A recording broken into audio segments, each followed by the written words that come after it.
Hello, hello. We're back. It's been months and months and months, but we are back. OFAC is here. How you going, Pete? You right? Yeah, good, thanks, mate. Yeah, it's good to be back. Merry Christmas to everybody. I'm sporting my it was Christmas jumper day, so at work, so I've got my Grinch jumper, my Grinch hat. Um, yeah, you were just saying it's gone in a flash, really, last 6 months. So quick.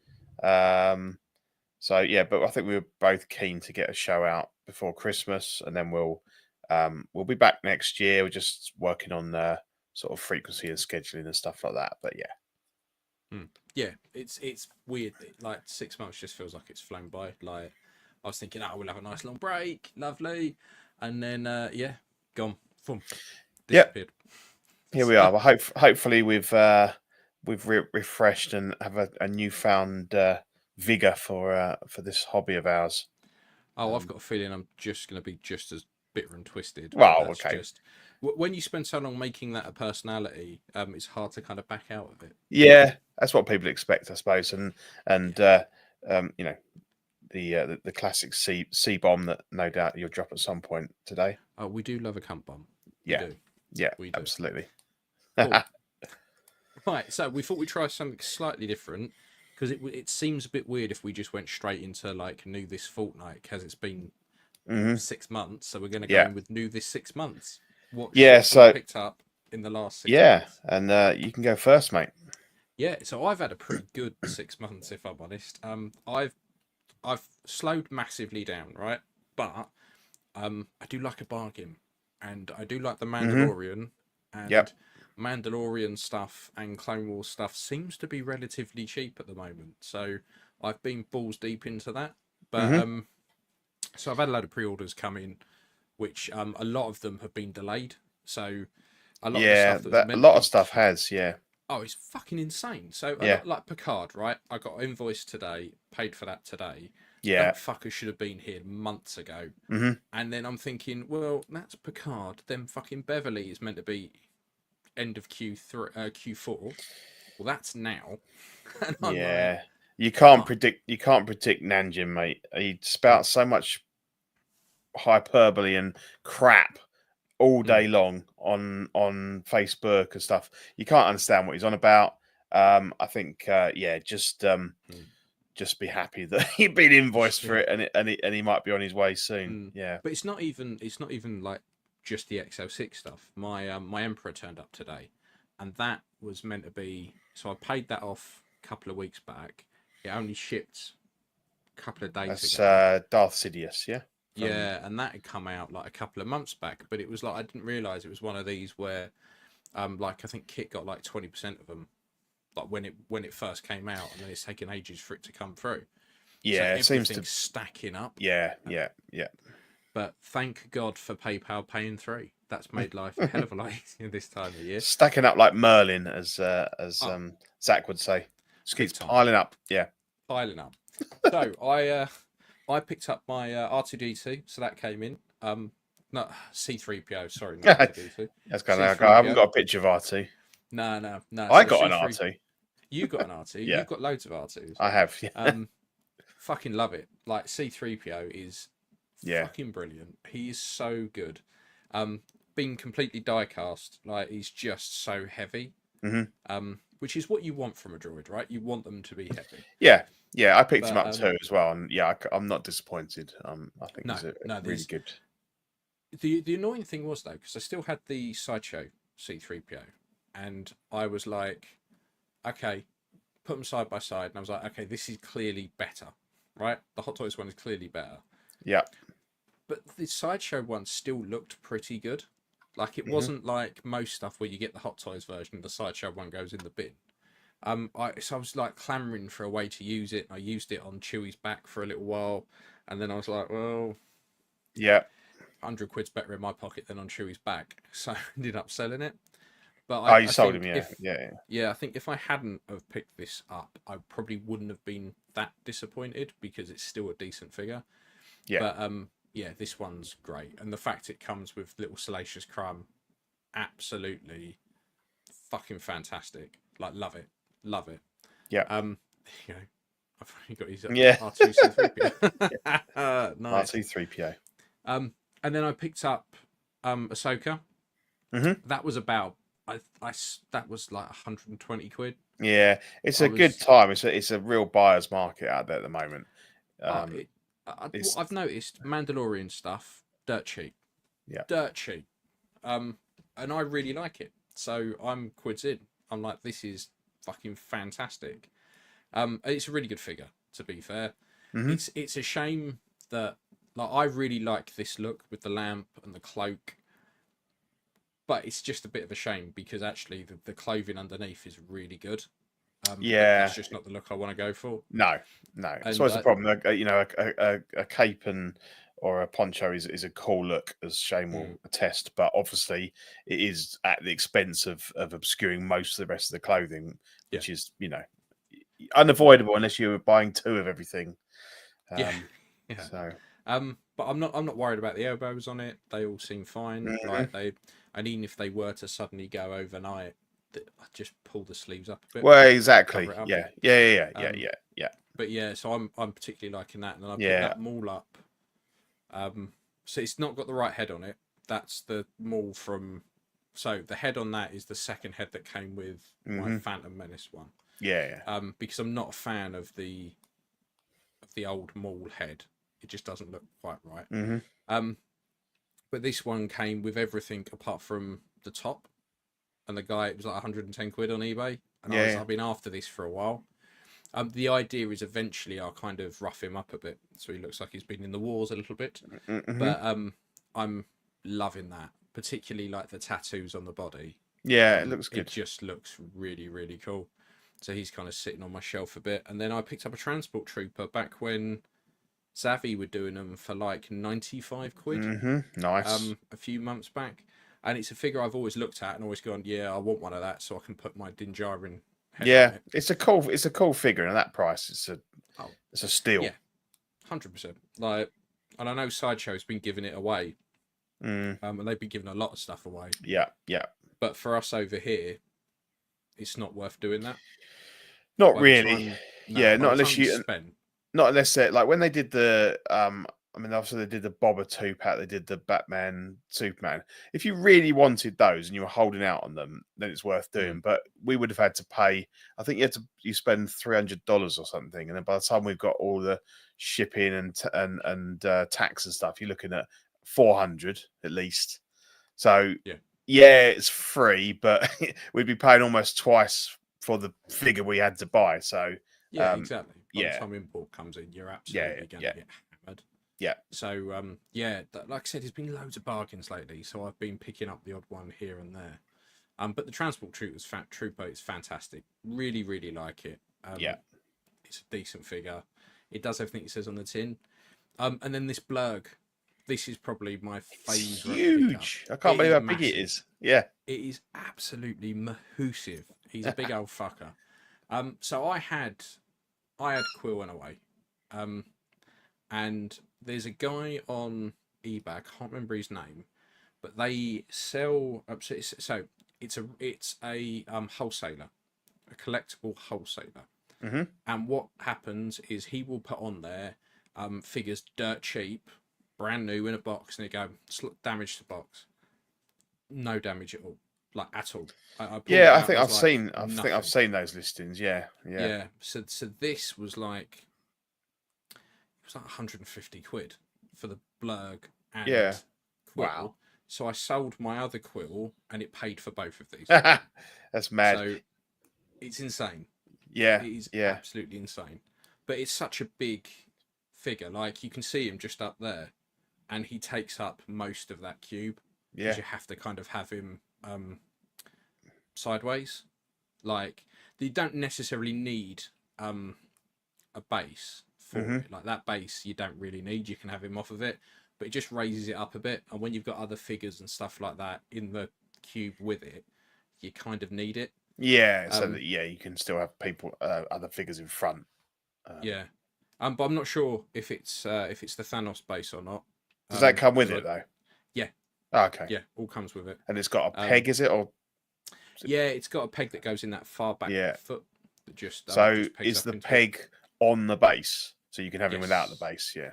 Yeah. Yeah, yeah, it's not the other way around. Mm-hmm, And then I think the legs move on it, and that's about it. It's yeah. a bit of a shame the jaw doesn't open and close. That would No. have been pretty cool. Look, it's a nice piece though. It looks, it's quite a centerpiece, isn't it? And Yeah, it kind of jumps off the screen, and you've yeah. got a choice really. You can either put Quill on it, or you can put Mando on it. Mm-hmm. I've chosen Quill just because of It's the headlight. even taller then, yeah, if you put Yeah. Mando on it. So Yeah, and Mando always looks a bit funky on it because of the way yeah, the legs spread on it. yeah. But yeah, Suits Quill better. Yeah, definitely. Quill is such a good little figure.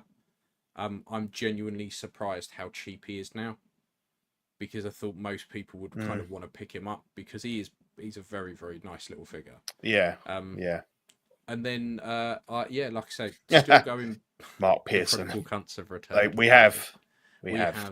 Welcome, sir. And yeah, like I said, we're going balls deep on Mandalorian. So I ended up getting the Boba repaint. I think I got that just before we stopped. Yeah, I think so. Yeah. But then the 2-pack, the Boba 2-pack, was on. Someone put a post up that Forbidden Planet was selling the 2-pack for 130 quid. So I was like, I want the Tuscan one, right? I've always wanted the Tuscan one. Yeah. I already have the pigeon shit version.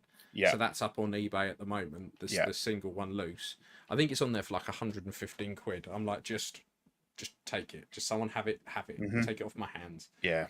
But yeah, the 2-pack's fantastic. Like that Boba Fett with that the head Tuscan sculpt is robe and the head sculpt insane. is just mental. Even now, like it's what, 3-4 years old? Yeah. I think it's still up there, one of their best. Yeah. It's brilliant. Like there's a couple of things Hot Toys do really, really well, and it's old bald men is one of them. Like it just looks so cool. And I've got the one I painted up, so I'm still keeping that. So I can kind of do that whole this is my chain code look and still have because that's the only downside of the 2-pack, right? Is that they didn't give you 2 unmasked heads. So because if you take it off and you put it on the pigeon shit one, you can't do shit with the other figure. You've got a headless Boba, so 2 head sculpts would have been really nice, but I can kind of get at the time why they didn't, just because they should have put a scene in where he just put the helmet on, and then you could do that look. But it's funny how this thing's come around, because I've been at that price. I'm not a massive. I like the Mandalorian, but the only figure I've got from Mando is just the Durasteel Mando, and I'm happy with that. But this has become so cheap. Even used ones have been going for 120. And it's funny how when you think back, and like Shane was just saying on his show on Tuesday, that he paid like $400 for this, and you couldn't get them when they first came out. They were going for stupid money, and now it's sort of come full circle. Probably the Boba Fett show has not done the prices any favors, because people have kind of, I think, lost a little bit of their love for the character. But yeah, it's an absolute. I mean, 2 figures for 130 quid. Oh yeah, and the thing is, they were selling off loads of stuff. So they had Boba and the Throne for less than 200 quid. Yeah, I did have a look. That's a lot of droids on there, which were quite reasonable. But this was like the standout. Fucking thing. The only thing is, it took them ages to ship it. It took them a full week and a half to charge it. Right. So it took ages for it to turn up. So it kind of, I don't think I'd ever buy anything from there. I don't think I've ever had anything dirt cheap. Yeah, I don't think I've ever had bought anything from their website before. So yeah. But it's one of those sets that I've always wanted it, and I've never really bothered to pick it up. And then when it was brand spanking new for that price, I was like, well, I can't really. No. I can't really resist that. No, that is too good. Great pickup. Yeah, and then so I got Geordie. Geordie came in, absolutely fantastic, love it.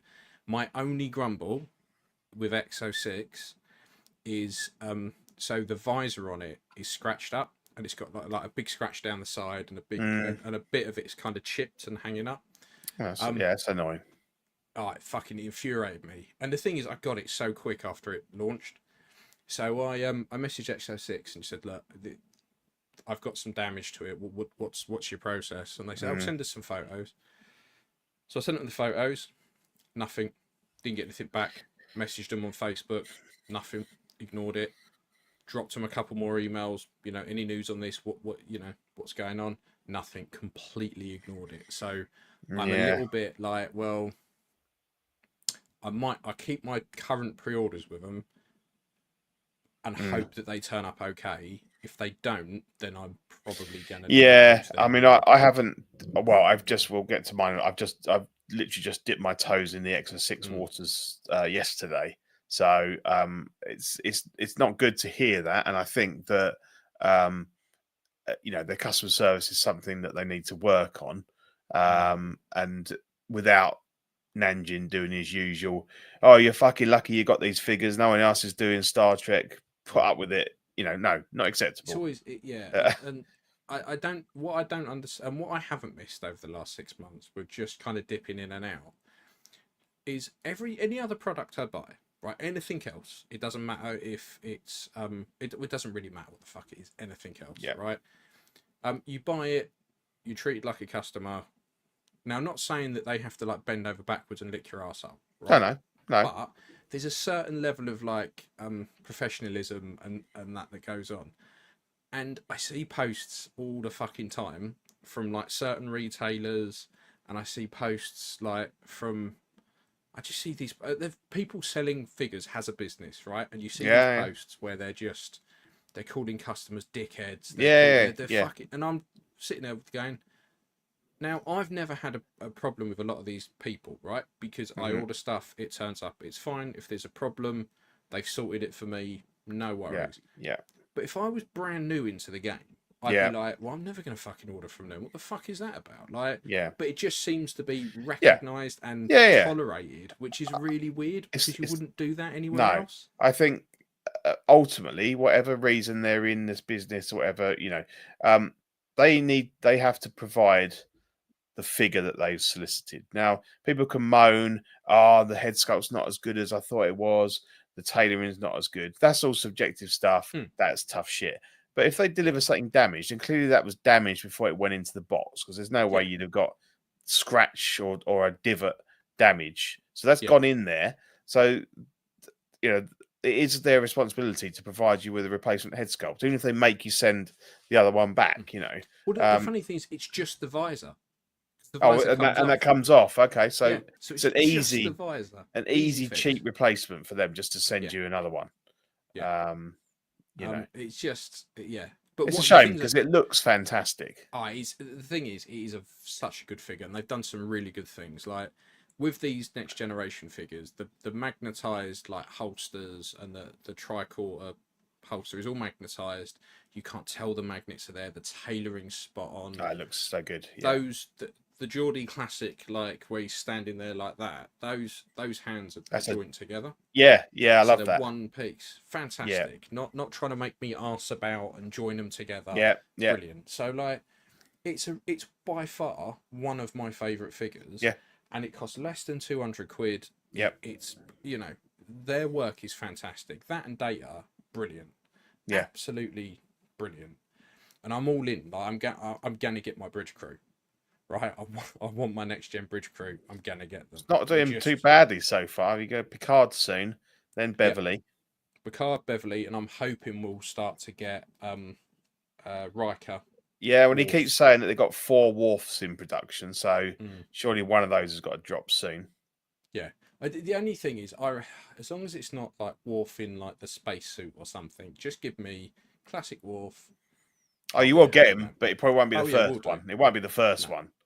They'll have the old one first, or the spacesuit one from First Contact. Yeah. But yeah, and then about 2-3 hours ago, Palps turned up. Old Darth Sidious. Yeah. Fucking brilliant. So many good things about this figure. Now I'm never. Where did you get him from? Kit. Okay. 16 Kit. Cool.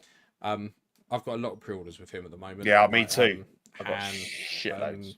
So there's a couple more, but this is brilliant. Like the hands on this are fantastic. So that lightning claw hand that he's got, those two there, that's sculpted onto the hand. So it's not any of this clip-on bullshit that we got with all the others. It's part of the hand. right? Yeah. So that instantly I was like, tick, that's fantastic. I like that. Yeah. The bases are really good. I like the fact for like someone like Sidious, you want that bigger base. You want that to kind of raise him up a bit. The Yeah, tailoring's I'm fantastic. still not sure about these bases, to be honest. I'm Mm. not 100%.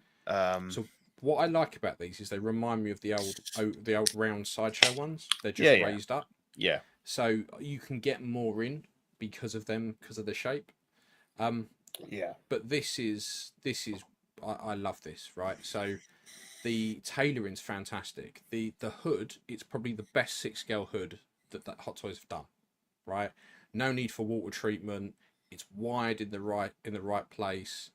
yeah. It's fantastic, right? Fucking love it. The sculpt is spot on. Okay, Like they know how good to to sculpt hear. old dudes. Like it's Yeah, very, very good. The purrs on it's good as well. Um, I I love it. I think it's brilliant. I think it's probably like I know they're doing another version of Palps from Revenge of the Sith, yeah. but this is my favourite so far. Like this is really, really good. Um, so yeah, loving it, absolutely loving it. And then just a little collection update. That's it all wedged into the cabinet. I'm trying to keep as much in the cabinet as I can and not have a load of Yeah. stuff spread around. So the only stuff that's not there is my DeLorean and all my Back to the Future stuff. They're up in the spare room, all in the one case. Yeah. But yeah, I'm loving it. So you got a space for Absolutely. Palps there, have you? Palps, yes, Palps is now. So where you've got Anakin, he's up standing behind Yoda, and Palps is in the middle Uh-huh. of like the bad guys in that Oh, middle cube. nice. So yeah, loving it. Absolutely loving that. It's probably one of my favourite figures for a while. That's cool. Right. See what I've been up to. So yeah, it's probably got about the same amount of new bits as you, really, because I think my collection is quite mature now, so I'm just sort of really just filling little gaps or upgrading bits and pieces. So on the left there, I've got the Return of the Jedi, Hot Toys Return of the Jedi Vader.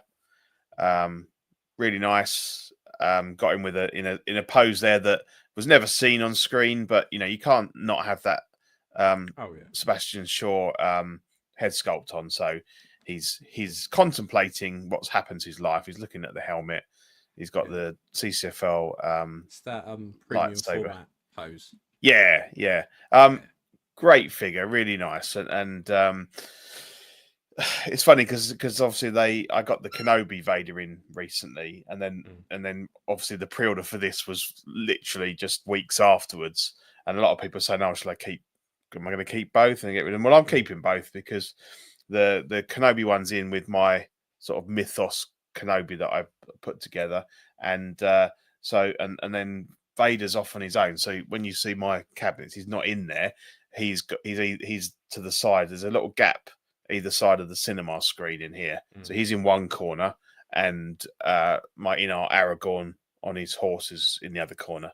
So they're kind of like just sort of like little corner pieces really for the cinema screen. So so on that note, I thought I'll keep him because I'm not putting him in another in a cabinet. He's got his own little, because originally I was looking at getting the quarter scale to put there and have my quarter scale Indy the other side, but I sort of changed my plans there. So he's really good. And then this Tauntaun, this would be my figure of the year if I had a choice. This is from Inbox Studios. So I got the Wampa from them last Christmas, just before Christmas. Fantastic. The value on them is brilliant. I think this Tauntaun, so it's essentially a statue, apart from the fact it's got movable eyes. So the front of the face comes off, if you like, and you can move the eyes a little bit. There's not the range of motion that you get with a Hot Toys sort of human sculpts, but there's a little bit there. But it's completely haired, not rooted. I suppose it's stuck on, but it's fully furred. It's weathered with the snow. It's got all soft goods, leather, saddle, and everything. I think it cost me less than 300.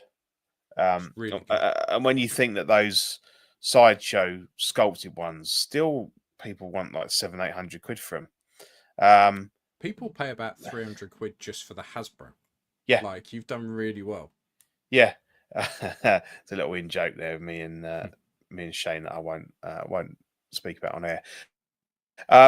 Yeah, and so that's what I had before. So I had a converted Hasbro one, which I've got for sale on eBay. Nobody wants it. I think it's a hard time to sell at the moment.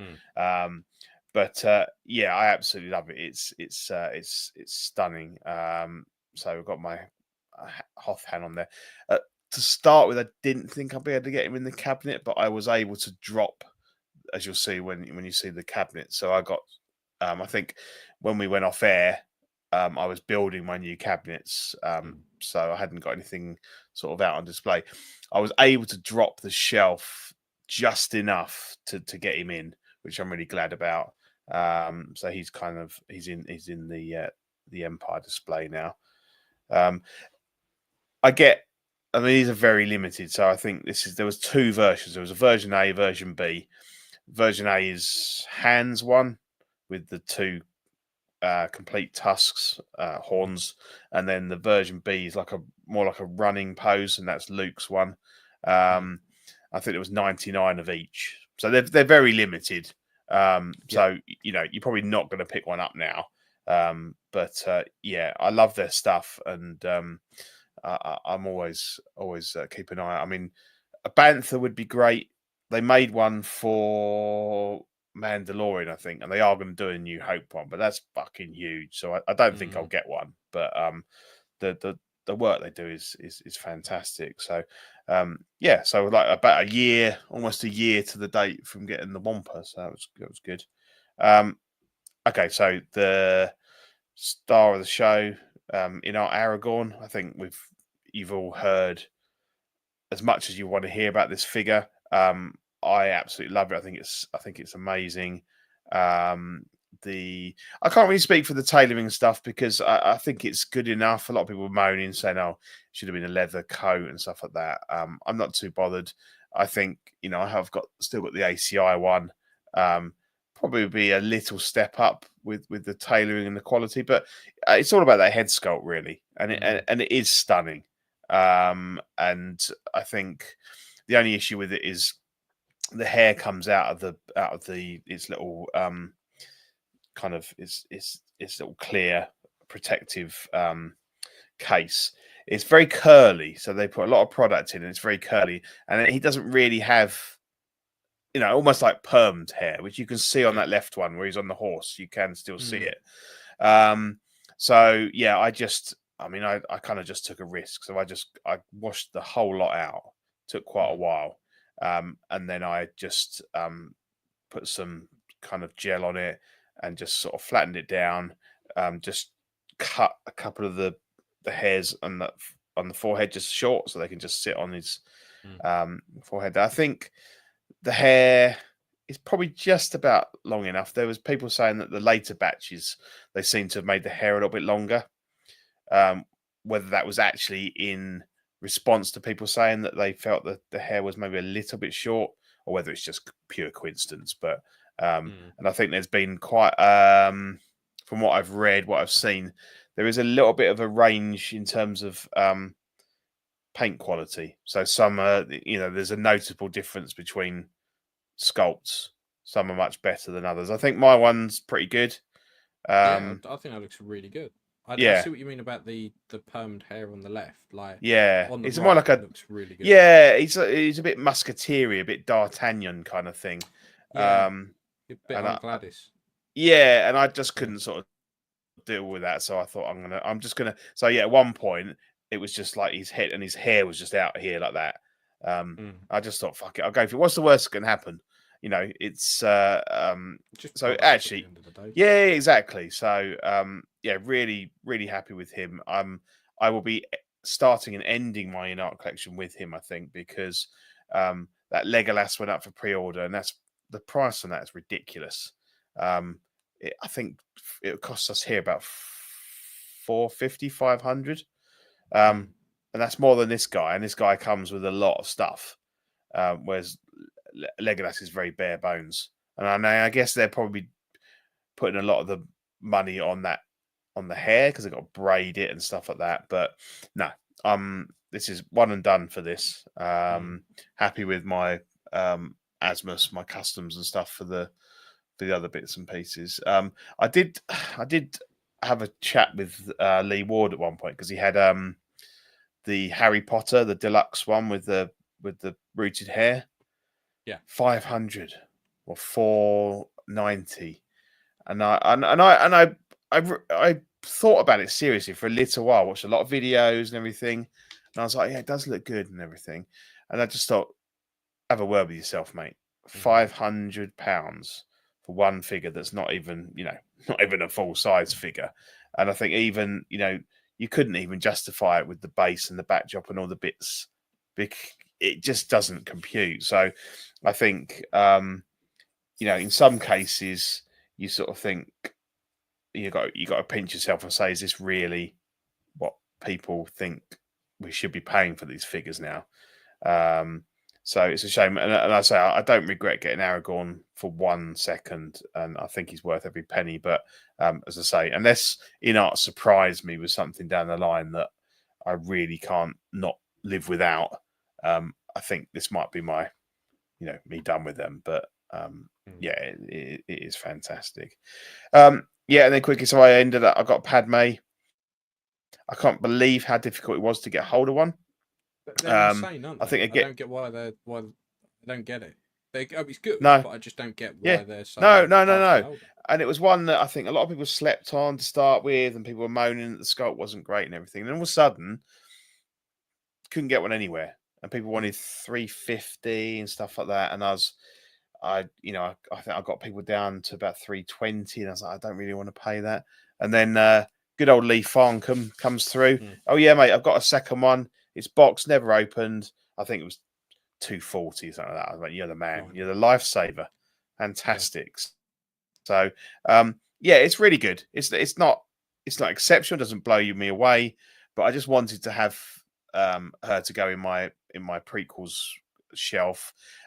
There's not a lot of representation of women in in this collection, in this hobby, full stop, and Star Wars. You mostly Leia, pretty much. So I thought, I wanted to have her in there, and the white is nice because it does pop on the shelf. So yeah, glad to finally get it. It was just a bit of a palaver.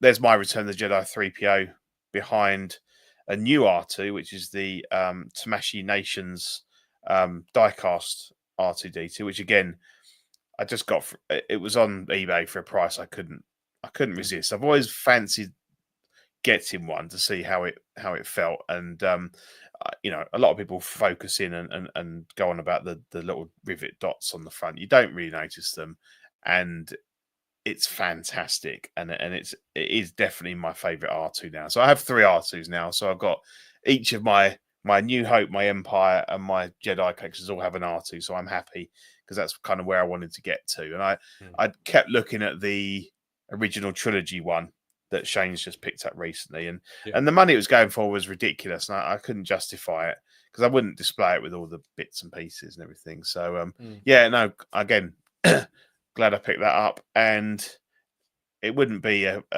collection update for me without an indie. So this is the Siberian Customs clothing set that came out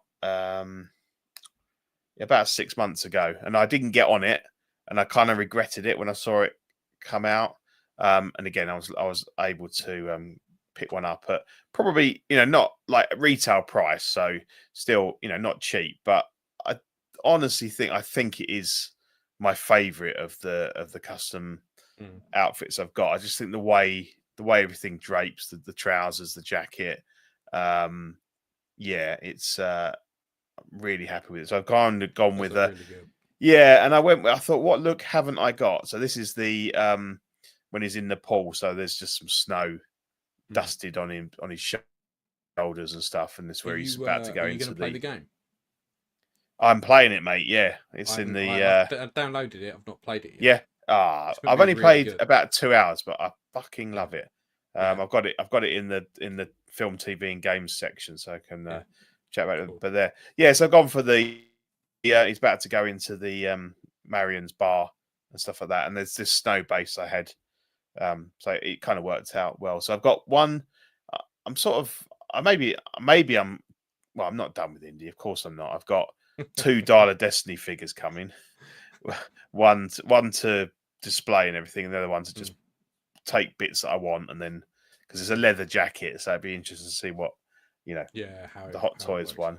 And I have got another custom head sculpt that's with Mark Simpson at the moment. It's that one I showed you. I showed you the the 3D model of it. It looks fantastic, and I think I certainly don't need any more. And that will probably be my last of custom head sculpts because I've got enough, and I swap them around all the time. But I'm hoping that'll be kind of my new hero one that will go on this figure here. So this is my collection. You can't really make out anything, but so I've got 3 of these cabinets, which I like because they're just basically just completely glass fronted. Glass sides as well, glass backs, what have you. So they're a bit of a sod to build, and one of the side panels shattered, and I had to source. They gave me the money, but they said, "Oh, we don't do spares." Again, like customer service. I've just spent 2,200 quid on 3 cabinets.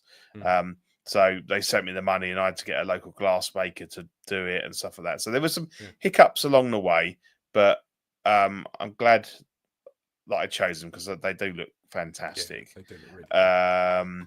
So we've got A New Hope, prequels, my horror section, and then a small Marvel DC section. Empire, where you can sort of see that shelf is lower than the other 2.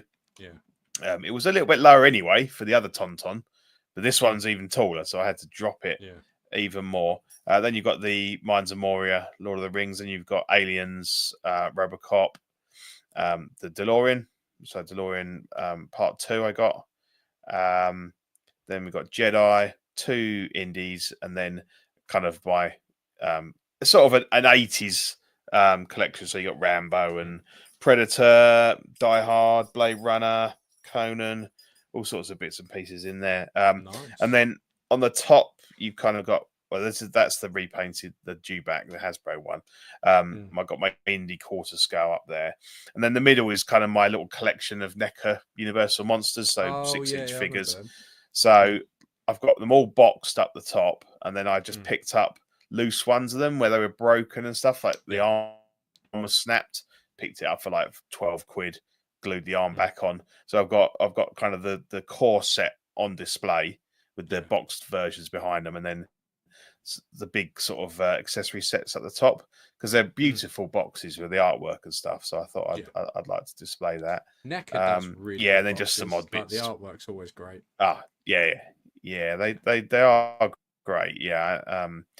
They have their faults again as a company, but their figures are always fantastic. You can't knock them, and I do like the sort of things that I'll pick up if I go to a geek shop and I see something like that, and I'll be like, I'll pick that up because it's nice boxed and everything.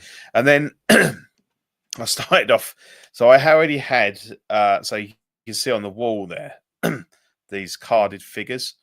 So I already had the first 12 of the retro collection, Star Wars retro collection, so the first 12 figures. So they'd been in their boxes. So I put them up, and then I picked up the Phantom Menace set, and I put them with the prequels. And then I was like, right, okay, well, I want to, so I started picking up some Empire ones and some Jedi. I know, and some Jedi ones. So that fills that whole corner. Then Xavi were doing some fantastic deals on the retro indie figures. So there's 8 of those for 50 quid, which is a great deal that they did that for. So that's behind indie there. And then I was like, what else? And so then I started getting into Super 7. So they're 5-point POA, 5 POA. So I've got all the Universal Monsters down the bottom behind the Falcon there to go with my Universal Monsters. Then I've got some Marvel retro ones. So, Hulk and Cap and Thor and all that sort of thing. On the wall behind, I've got some Transformers. So yeah, I probably spent the equivalent of 2 or 3 Hot Toys on the wall displays, but it does look really good, and Yeah, it does. you know, I'm happy with them, and I've run out of space now, so I am literally just there's some more retro and New Hope figures coming. I think that's 2026. It seems like a long way off, but so I'll pick them up, and I'll probably just, you know, I'll find room for them, obviously. But I'm seeing space on your ceiling. You can get some stuff. yeah, on oh, that. there's a shitload of space on the ceiling, mate. So Yeah. you know, yeah. So I've been busy, but yeah, I'm really pleased with the collection now. No. Obviously, I've got quite a few bits on pre-order, but some of them are kind of you know, swap outs or things that I'm not sure if I'm keeping. Yeah, just to go on to that base, I actually used the base for 3PO for my Gamorrean guard, just to raise him up a bit, and then I've got Salacious Crumb sitting on the edge of that in front of him. So yeah, I think they're different, because I think Han's going to have that one as well, isn't he? Yeah. So I think the bases would be better if that circular bit on top, if that could come off, so that the bottom bit is just a riser. Yeah. So you could then have them at different levels, and then you could then, that would make sense in a collection, because then you can raise things and lower it.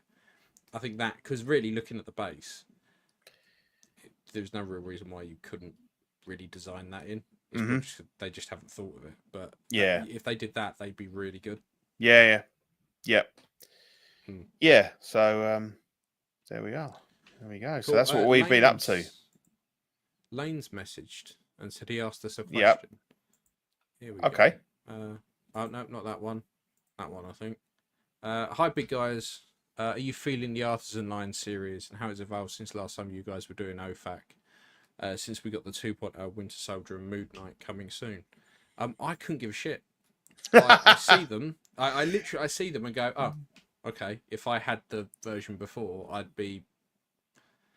wouldn't be that bothered about upgrading. Yeah. Because I look at a lot of these Artisan versions, and even the Anakin, right? The Anakin looks fantastic, but I look at it and I go, well, from the neck down, it's the same figure. Yeah, they haven't bothered to improve other bits. It's like the new Maul, right? I'd love it.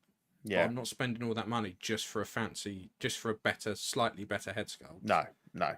When that's going to cost me like 400 odd quid, and I'm like, but the rest looks exactly the same. Yeah. So a lot of the time, particularly when it's stuff we've had before, you're paying quite a lot more just for the head sculpt. I welcome it. I'm sorry, I didn't realise that was Lane with his No, he's changed his name. Jauron 2 or whatever. I like it. I think the hobby has come a long way. I think it, in retaliation to InArt, Hot Toys have really sort of stepped up their game, and by all intents and purposes, that Joker looked like it came out really well.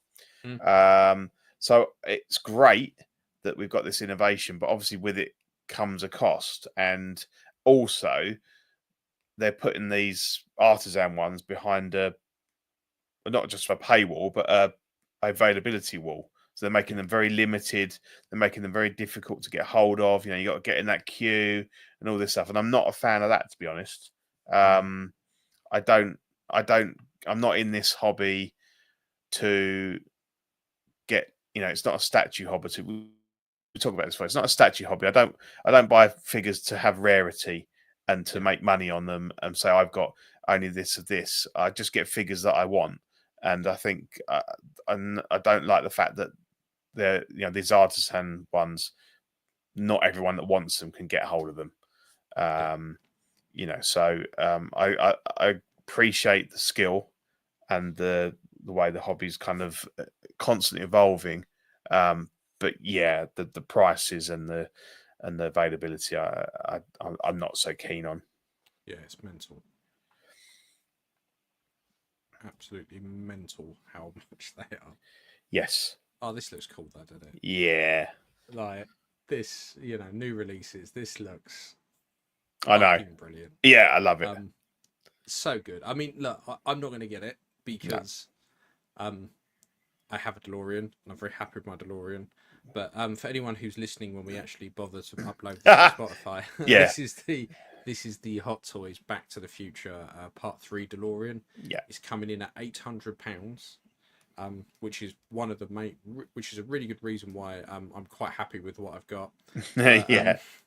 yeah, £800, but this looks fantastic. It does. It does. I love it. Absolutely fantastic. Yeah. I Yeah. love the tires. I love the fact you can put the railway track wheels. That'd be such a sweet display if you could Oh. make or get some of the tracks like they've got there, and if you had I'd the love that. space, Yeah. right? The Marty and Doc sitting on top of the DeLorean, Yeah. with the horses Yeah. pulling it along. Ah, would mate. be really good. It would, Really, wouldn't it? really Yeah. good. Yeah. Yeah. It's just fantastic. Yeah. Yeah. Yeah, I'm with you. I've got the Part 2, and I've only got space for one DeLorean. It'd be great to have all three. I get that with the figures that go with them. The Marty and Doc look really good with it. There is a picture of them sitting on the top in the bloggers thing.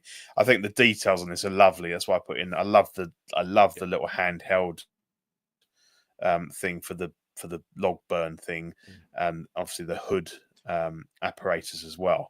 My boys finally got into Back to the Future. Mm-hmm. We took him to the cinema because Back to the Future 2 was on at the cinema.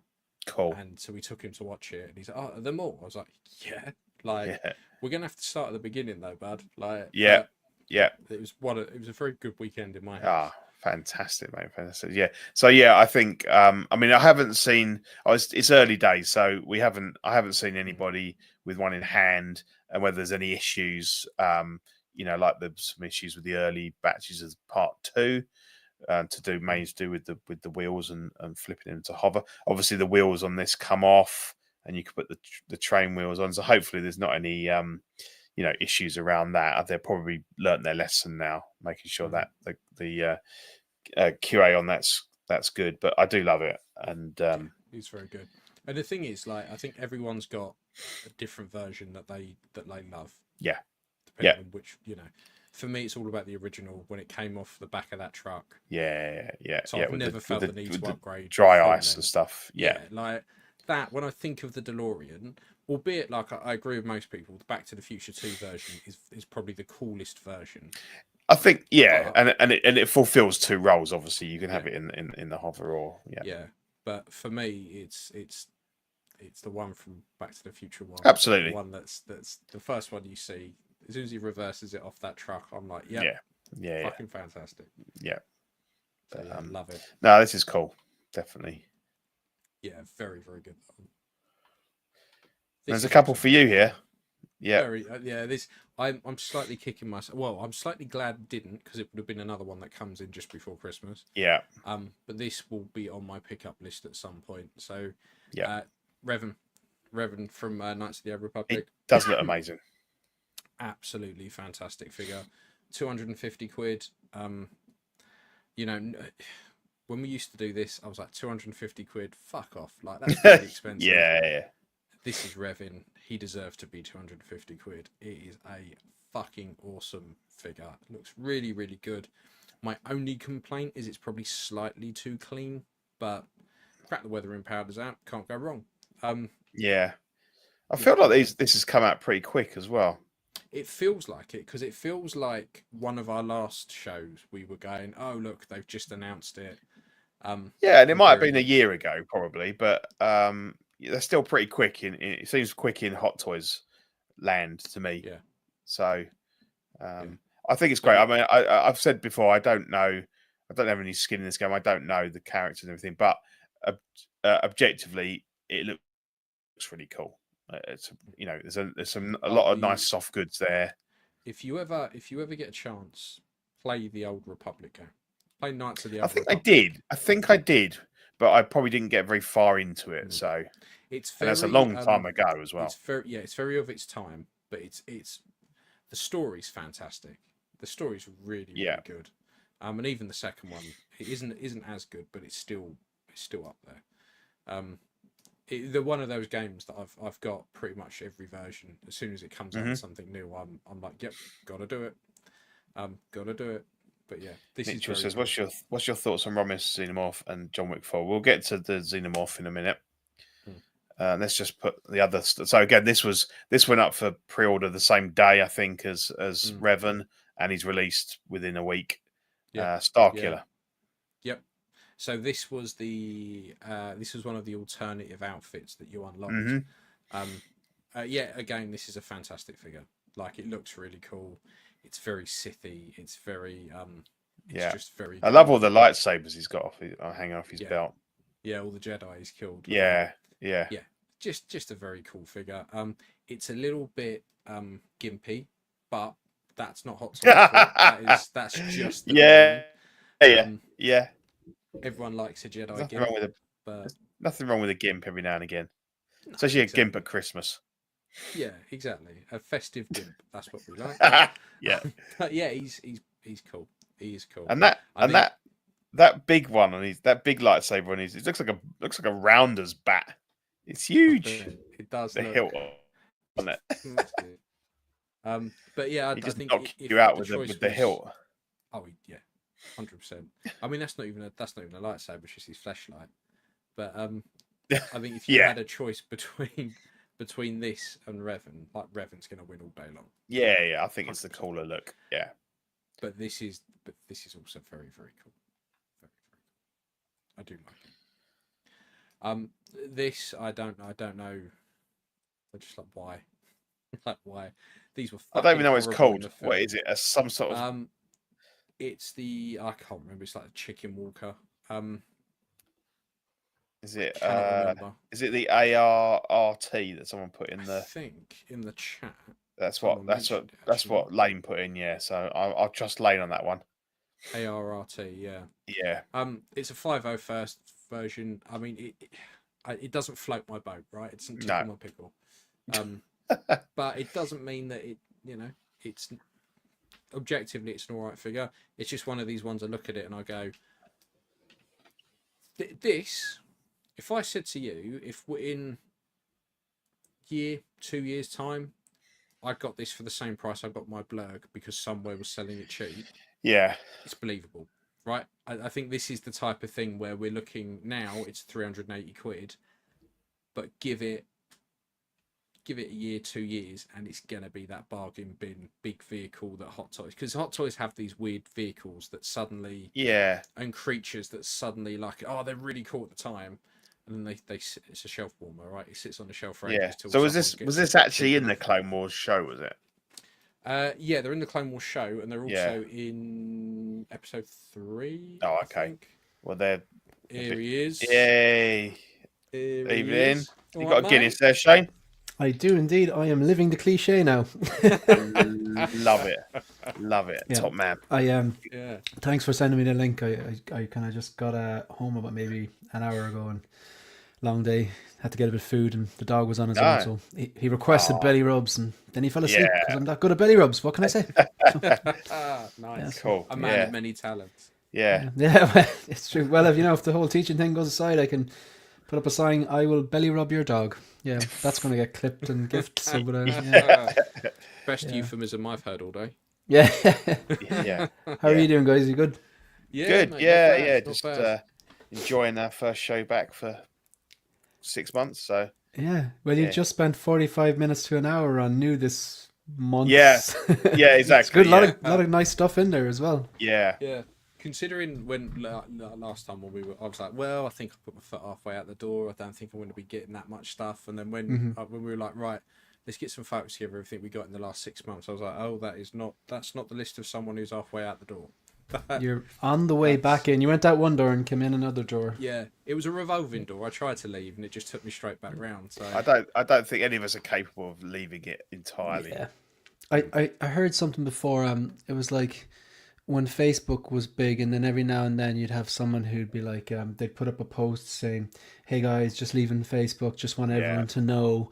And then, like a week later, they were back. So it was like, what was it? It was like, leaving Facebook is the modern day equivalent of running away from home. you're only doing it for attention, and we know you'll be back. So Yeah, it's just like it's 100%. Yeah. So, but You get to the end of the road, yeah. shitting your pants and coming back again. Yeah, well, Yeah. we're you may downsize, but it's hard to just Oh, hard to absolutely. just completely finish, because you know if you sold everything, and then like a few days down the road, you'll watch some movie that you love, and you'll be like, Yeah. I wish I had a piece of that, and the same connection that you had when you were a kid or whatever. Yeah. Yeah. 100%. Yeah, you're So right. anyway, you Definitely came in at right. an Yeah, odd I will. moment that's talking about some weird Chicken Walker thing that neither of us are very interested in. That makes 3 of us. Yeah, let's skip it. Yeah. This I'm not overly that interested in, like, for coming soon. It's good, right? So this is Captain America. This is the stealth version, the 2.0 suit, and it's out Q4 25 to Q1 26. Yeah. 230 quid, so I don't think it's necessarily a really bad price. No. I think there's. Do you know what I was saying before, that like from the neck down, a lot of these don't look that different. Mhm. This is the exception. This is like, do you know when people kept putting the Man of Steel body Yeah. on them, and then you couldn't get a Man of Steel for fucking love nor money Yeah. because everyone had cut the fucker out the suit. Yeah. This is like getting a fully modded one with an upgraded head. Mhm. Although there's one of the mouth plates, that top one. What the fuck were they thinking? Yeah, I know. Captain America never once. I never got the impression that he wanted to see what my insides look like. No. That's ridiculous. Like that. Yeah, I would take that out of the box and just throw that straight away. Yeah, he doesn't do angry like that, does he? That's not angry. That's that. Well, I mean, that's that's struggle cuddle. It's fucking weird. Like, not right. Not right in the slightest. Yeah. I think this is always one of those favourite suits that everyone loved and always wanted to get hold of. So I don't mind them 2.0 in it. And as you say, there are some noticeable upgrades. It's good that you get 2 head sculpts for that price as well, which, Hot Toys are kind of pared back on that a bit. But I think if you get two complete head sculpts, you can kind of, it makes that sort of money a lot more comfortable to outlay, I think. What do you think, Shane? I saw you talking about your endgame cap on your show on Tuesday, and that you wouldn't, be looking to change him out. But yeah, so like, I think this suit is kind of like one of those bands, right? That wasn't mainstream. It was like, they were good, but they weren't mainstream. And then someone suddenly went, I really like that band, man. They're just way ahead of their time. And then maybe people didn't really get that band were good, or couldn't see what was good about them, what other person was saying. But then people are like, what? Yeah, man, I saw it as well. Yeah, they're really ahead of their time. They're so unique, And suddenly everyone likes this fucking band, which aren't that great. I think that's the suit. I just don't think there's much great about it. Like, as in, I don't think it's bad at all. And I get it's like, it has to be a bit more low key because he's jumping onto a ship in the middle of the dark. But if you want to do that, then get rid of the silver star on his chest. But they can't really do that because it's Captain America. Like, but also rewatch Captain America, and that whole ship scene is mighty. Oh my God. Probably top 10 moments of MCU. Incredible stuff. And this movie is amazing. So yeah, in terms of the suit, the Endgame suit is I just prefer the Endgame suit for the scale look, even the way the star is in without the stripes on the side, and the fact that the red and white on the torso, it breaks it up, like, Yeah. But I never really liked Captain America. I always thought he was a bit lame and cheesy. And I didn't know anything about his backstory until I sat down and watched the movies. And I actually think those movies are amazing. Okay, it's obviously Winter Soldier and Civil War are the ones that get all the attention, but I thought they did a really good job at grounding the character in some sort of reality in the first one. And like I think Chris Evans did a mighty job as well. But they kind of took the element that I found cheesy as, the basic kind of pajamas look, and how it's like Captain America. It's like Team America, and then But the way he was like a propaganda tool for selling ammunitions and wasn't allowed to do anything, and how frustrated he was. That was the kind of same way I would have viewed the character. So it brought you into his mind frame really well, and I really liked it. And Chris Evans did a bang up job, and he just got better and better and better, and I just love the character now. Yeah. But yeah, the Endgame one is the one for me, and it's when you see figures like this, I think a good thing about it is if you're like comfortable with your own figure you have, you might repose it, or what I did, I took it out of my Endgame display and put it in there, and it catches my eye every time I look at it. Yeah. Just a great figure. Yeah. I don't remember he doesn't wear that suit for a very long time in the film, does it? No. And I think that it's one of those. It kind of like, because one of my first figure, 6 scale, was the Star Spangled Man. So the actual where he's selling the bonds and stuff. Yeah, and he's socking Adolf Hitler once a night. That's it. Pow. You got, Yeah. It had the classic shield with the script sellotaped to the back of it. Yeah. I think. Yeah. So I've always quite liked Captain America. But thinking back, I'm like, I think this is kind of one of those suits that takes people by surprise, because he doesn't wear it for that long. Because if I remember rightly, at the end of the film, he ditches it and gets his old suit back that's in the museum. Yeah, he does. So it's one of those that when you look at it, you kind of go, okay, it's a variant. You know, it's not the main suit, it's a variant. But it's insane how popular it has become over the years. I think it's because it's just so different. You know, for Cap, it's not got the red and the white on. But yeah, it's it is cool. Those things. Yeah. And the proportions, the improvements they've done to the body and the proportion, the tailoring, just do make it look cooler. Yeah. But I just think for a company that, like, if you look at that Moon Knight from during the week, we'll probably talk about it later on, but forget the artists in here, just look at the head sculpt, and you're like, Hot Toys, they're like athletes. You know, the athlete, like the Messi on his heyday, or whoever, Dennis Bergkamp, whoever, on they're only as good as their last game. Like, the fans will love them, and then they'll have a bad game and they'll trash them. Hot Toys are a bit like that, because they'll show you these like 10 out of 10, 9 out of 10 head sculpts, like your the ones during the week with the Moon Knight, or that I don't know, the Tom Holland red and blue suit, and then they'll show you this, which is like, we know you can do better. Yeah, so it's a bit funny the way not and all the things are in tune at the one time, like, you know, the head sculpt, the moving eyes, the artisan hair if it's available, the tailoring, the paint apps and everything. They can do it, and those are the ones that get like figure of the year, like. Yeah. But it's interesting, because like how did they make the face plates on the new 89 Batman worse than the original one from 15 years ago? 100% agree, and I have that figure. Yeah. And I still love it, but that is because it's pure nostalgia bait. It's I went away and got the Jackson drape cape, and there's no competition. It's significantly better than the stuff it comes with. I may go get the Jackson sculpt, but you shouldn't have to, though. I shouldn't have to. No, you're right. You're 100% right. And that's not cheap, is it? About 50, 60 pounds just for that faceplate? You know, I haven't looked into it. Yeah, and you know why? Because expensive. I have them down in the Mills bow downstairs, in like the movie icons display, I'm calling it. And I'm sitting there watching TV, and sometimes I'm like, I realize I've missed the last 10 minutes of this show because I've been looking at the 89 Batman. And from across the room, you can see how well the Jackson drape cape type E drapes, because it's part of the silhouette. But you cannot see how well or not well the mouth plate looks like Keaton. I've went for the neutral one, but so I think if you were doing lots of like figure photography, probably worth it. If you're not, which is what you do, Shane. It's where you came from. That's when I started. I don't think I've taken a photo in about a year. I need to. Yeah, I need to. Yeah. That's the whole part of your name, isn't it? The focus, camera focus. Yeah. It's funny how you kind of you've sort of evolved. Your kind of I need to take out the light box over Christmas. I think I will, and I'll just pick down all the new figures I've got and just take a few photos.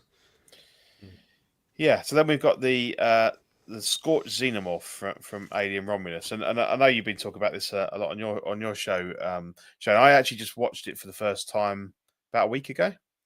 Yeah, I've not seen it yet, so I didn't mind it.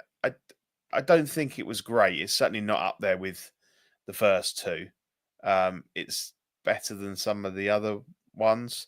I thought that the special effects are great, and I think the face hugger's got a kind of a starring role in the movie. They were very much the protagonists over and above the adult alien. I think this looks nice, and I know there's a lot of debate about can I use this in an aliens display? Absolutely. I mean, there's subtle differences, but it's essentially the same thing. And I think if you haven't got one of the previous versions, like the Alien Warrior or the Big Chap, the elusive Big Chap, then it'd be quite a good pickup. It's a little bit pricier because it's quite a big figure. I think we've got, so again, all of this stuff seems to be Q4 25 to Q1 26. Price of around 330.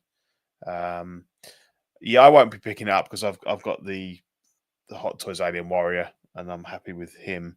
But what about you guys? What do you think? I like it, and I've always liked the alien figures. I've had a few, but they've always ended up breaking. To the point where they're not fixable, right? Yeah. Because I love a project, so I'll quite happily fucking drill and screw and do whatever I need to do. Yeah, but they were awful, the only ones. Yeah. And what about figures? Yeah, straight into that one. Yeah, I mean, it's not a show for bragging about your exploits in the bedroom. Yeah. Like there's the mouth part on this, right? So I from previous experience, I know that the moving mouth on these aliens, the rubber tends to go over time. Don't do it. Leave it shut. Yeah. Yeah. But it just seems that it just sacrifice that bit. Don't, or give it a mouth plate or something like that instead. But look, I like it on the whole. I think it's pretty good. I've not seen the film, so I don't have any kind of connection to it. But it's an alien. It looks cool. It'll sit on your shelf, and people will know what it is. They will know what it's from. So, yeah, I like it. I'm not going to pick it up myself, but I would. But I do like it. They're all going to be looking at your shelf, going, "Oh, is that the character from that movie, Paul?" You've nailed it. You've nailed it. Yeah. Pac-Man's looking a bit ropey. Yeah. I wonder, could they do like a swap out magnetic lower jaw? They probably could, but instead of the gummy. They absolutely could. There's enough lines there that you could hide it. Yeah. If that's what. Yeah. There's no. I can't see the joints on. I think I found one shoulder joint on this, but it's just because of that biomechanical. Nature Giger design. It get away with it. Yeah. Perfect figure to make jointed. Yeah, and I like the Alien Warrior. I've not had any issues. I don't extend the jaw. It's just in a closed position. I think I did Mod Podge it when I got it, just to stop those stretchy, rubbery side bits. But I wouldn't want to play. I wouldn't risk opening it now. It's in the shut position. That's where it will stay. But apart from that, not any issues. But again, they're not very posable. I don't know if this want to be even anymore. You can't really get it into much of a crouch or anything like that.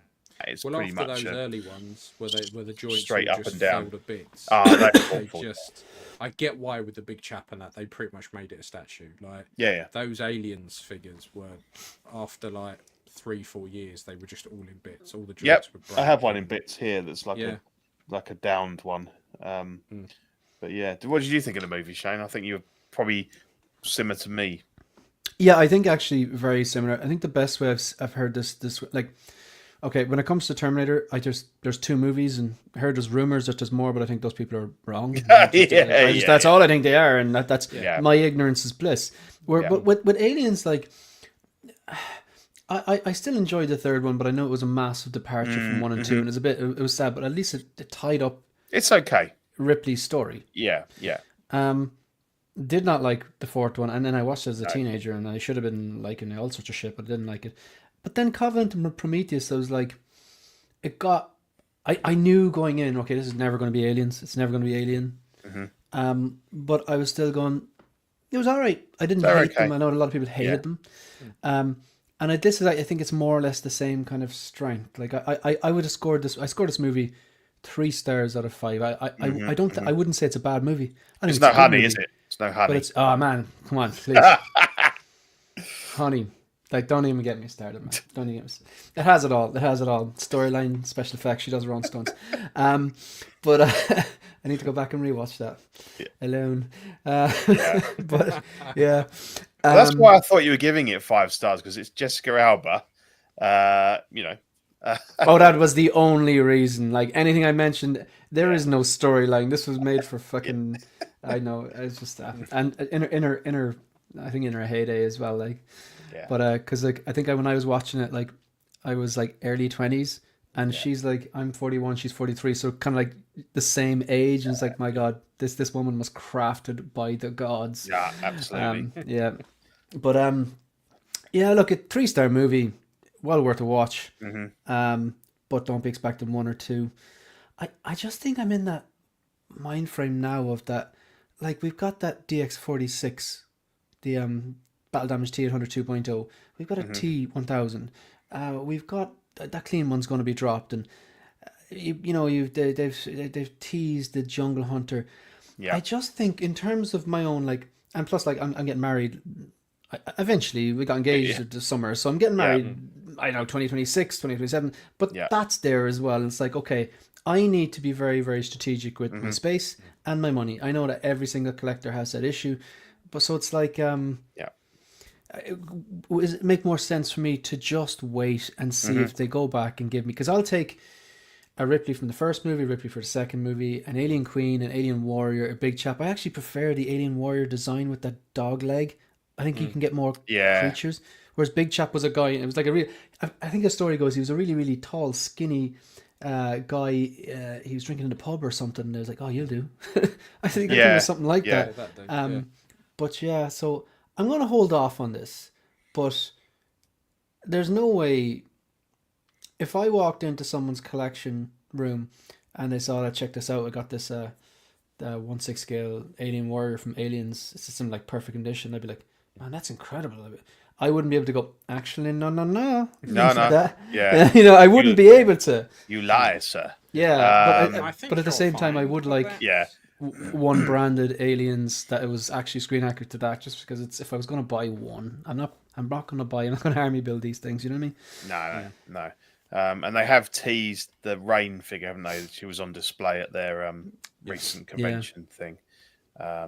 So but the pulse rifle, which is kind of, it's like in the Aliens, they were like dark grey and black. Yeah. But her one's kind of like a white, but you can buy that on Sideshow replica for like 800 or 900 quid. It looks pretty cool, but like, no, it's cool thing. Like, it has the same sound effect as the pulse rifle we know, and bits and pieces. So it's okay. I mean, I think it's gonna hit Disney Plus. I think people are saying January. So wait till then, Ian.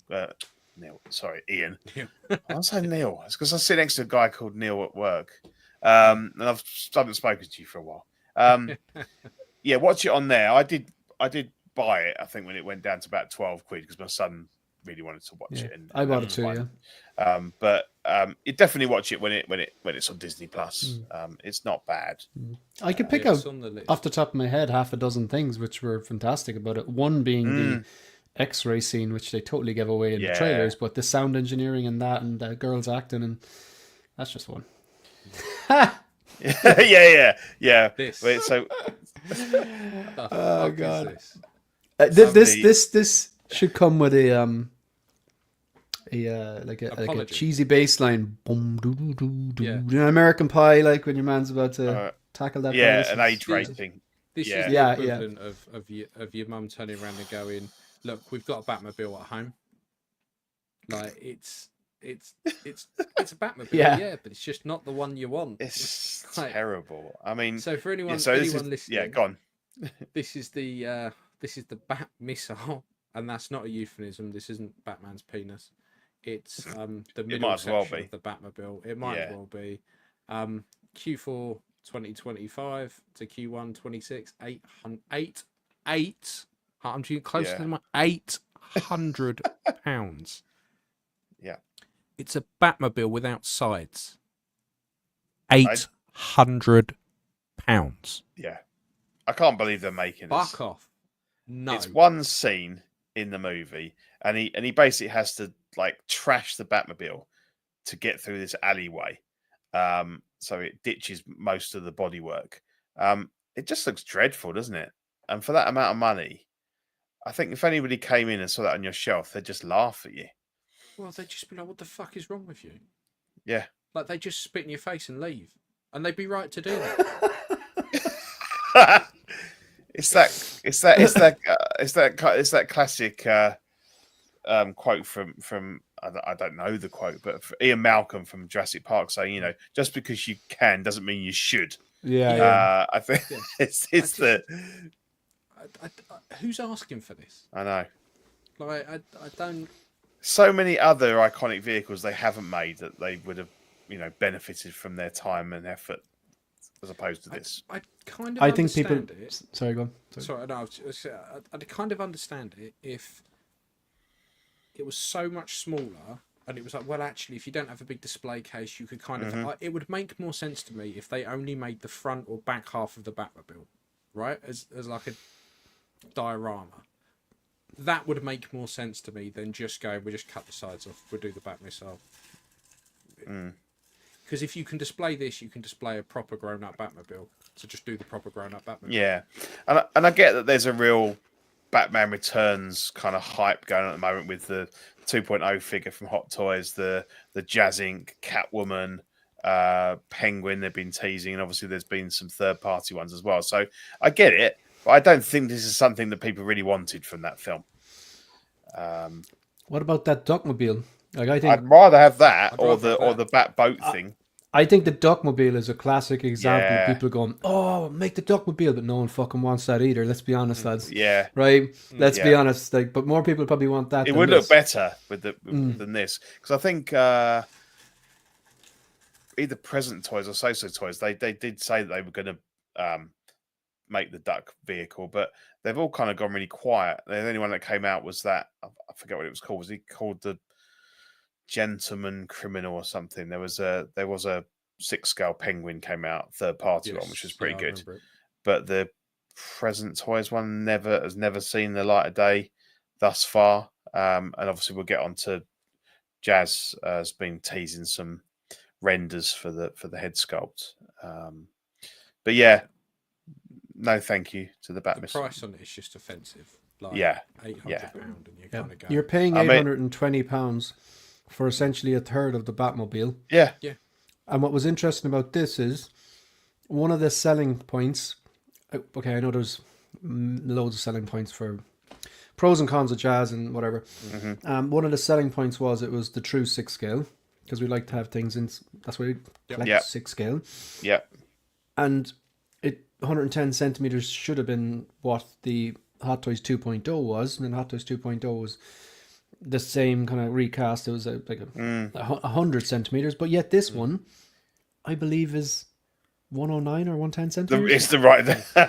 That's because so that means because they've had to build the real one's coming. Yeah, but they've had to build the real mold for this one, so they might as well make it the real size. Whereas the other one, they were just lazy, just use the same molds, which they'll brand it Returns. Yeah, and they'll probably do a Catwoman. Yeah.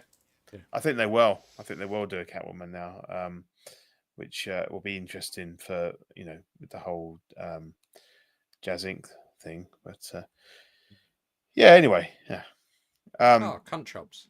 Yeah, he dropped today, didn't he? He did. Plo Koon from which one? All of them, I suppose. Phantom Menace, Attack of the Clones, and Revenge of the Sith. Well, they've marketed this one as Revenge of the Sith, and then given you some bonus Clone Wars armor pieces, the gauntlet which I think things. is a really smart way of doing it. Yeah. But yeah, this is good. I like this. He looks good. It just makes you think of Predator. I said in the chat, that's one ugly motherfucker. Yeah. If Predator went swimming and bought his goggles, that would be it. Yeah, exactly. It looks okay. Not one for me. I'm not. I like my Jedis, but this isn't one that I heavily need to have in my collection. The only reason I'm not is because then I'd have to buy more. I'd Well, have they to got the buy kit as all well, and the others. kit for Yeah, I'd have to Stowe, buy and kit, and it's I just expect there'll be a Chiadi Mundi dropping next week, and Mm. yeah, He won't fit in a D-top though. He's a conehead guy, yeah. yeah, yes, that's it. Yeah, Sorry, Yeah, he yeah, will not fit in Chiadi a Mundi D-top. is- So I was took me yeah. a minute, but yeah, yeah. but, No, you won't. yeah, Dan Aykroyd looking motherfucker. Yeah, He, yeah. I love the way they're doing these though. I mean, come on, like there's collectors out there, the diehard Star Wars fans and the prequels fans. They're having an absolute conniption, like, Yeah. and like. Talk about figures that stand out. This fella, for the wrong reason, but he's going to stand out. Yeah. Kid Fisto's going to stand out as well. Yeah. Someone's going to have a really cool, yeah. like 'Cause Jedi there's Council lots of type people thing. out there who have got the old Sideshow versions, Oh, yeah. swapped them, Yeah, upgraded them, spent a lot of time and effort on that. And in their defence, the old Sideshow versions, particularly the aliens, the sculpts are really good. Yeah, as long as The they didn't have paint apps are to appalling. do a human sculpt, they were fine. Yeah, really good, really, really good.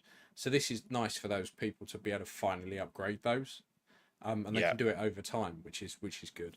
And then it just means we get a flood of the old Sideshow ones hitting the secondary market. Mm-hmm. But yeah, this is good. I like this. Yeah. It's just a shame he gets cut down within about. Oh no, he doesn't. He blows up. That's the other one. But you know, this guy Mitchell Lawrence made the same point. He's a cool character, but they killed him off too quickly.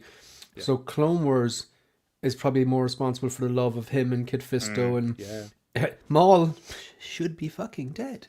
Yeah. yeah. You know, Well, I like the way I like the way in the Mandalorian to stop the leaks for Luke being the Jedi that comes back. All the artwork, everything, it's all Plo Koon. Yeah, They were like, okay, it's Plo coming back, it's Plo coming back, and then obviously it was Luke. So I really like that. misdirection. Really I love that. Cool.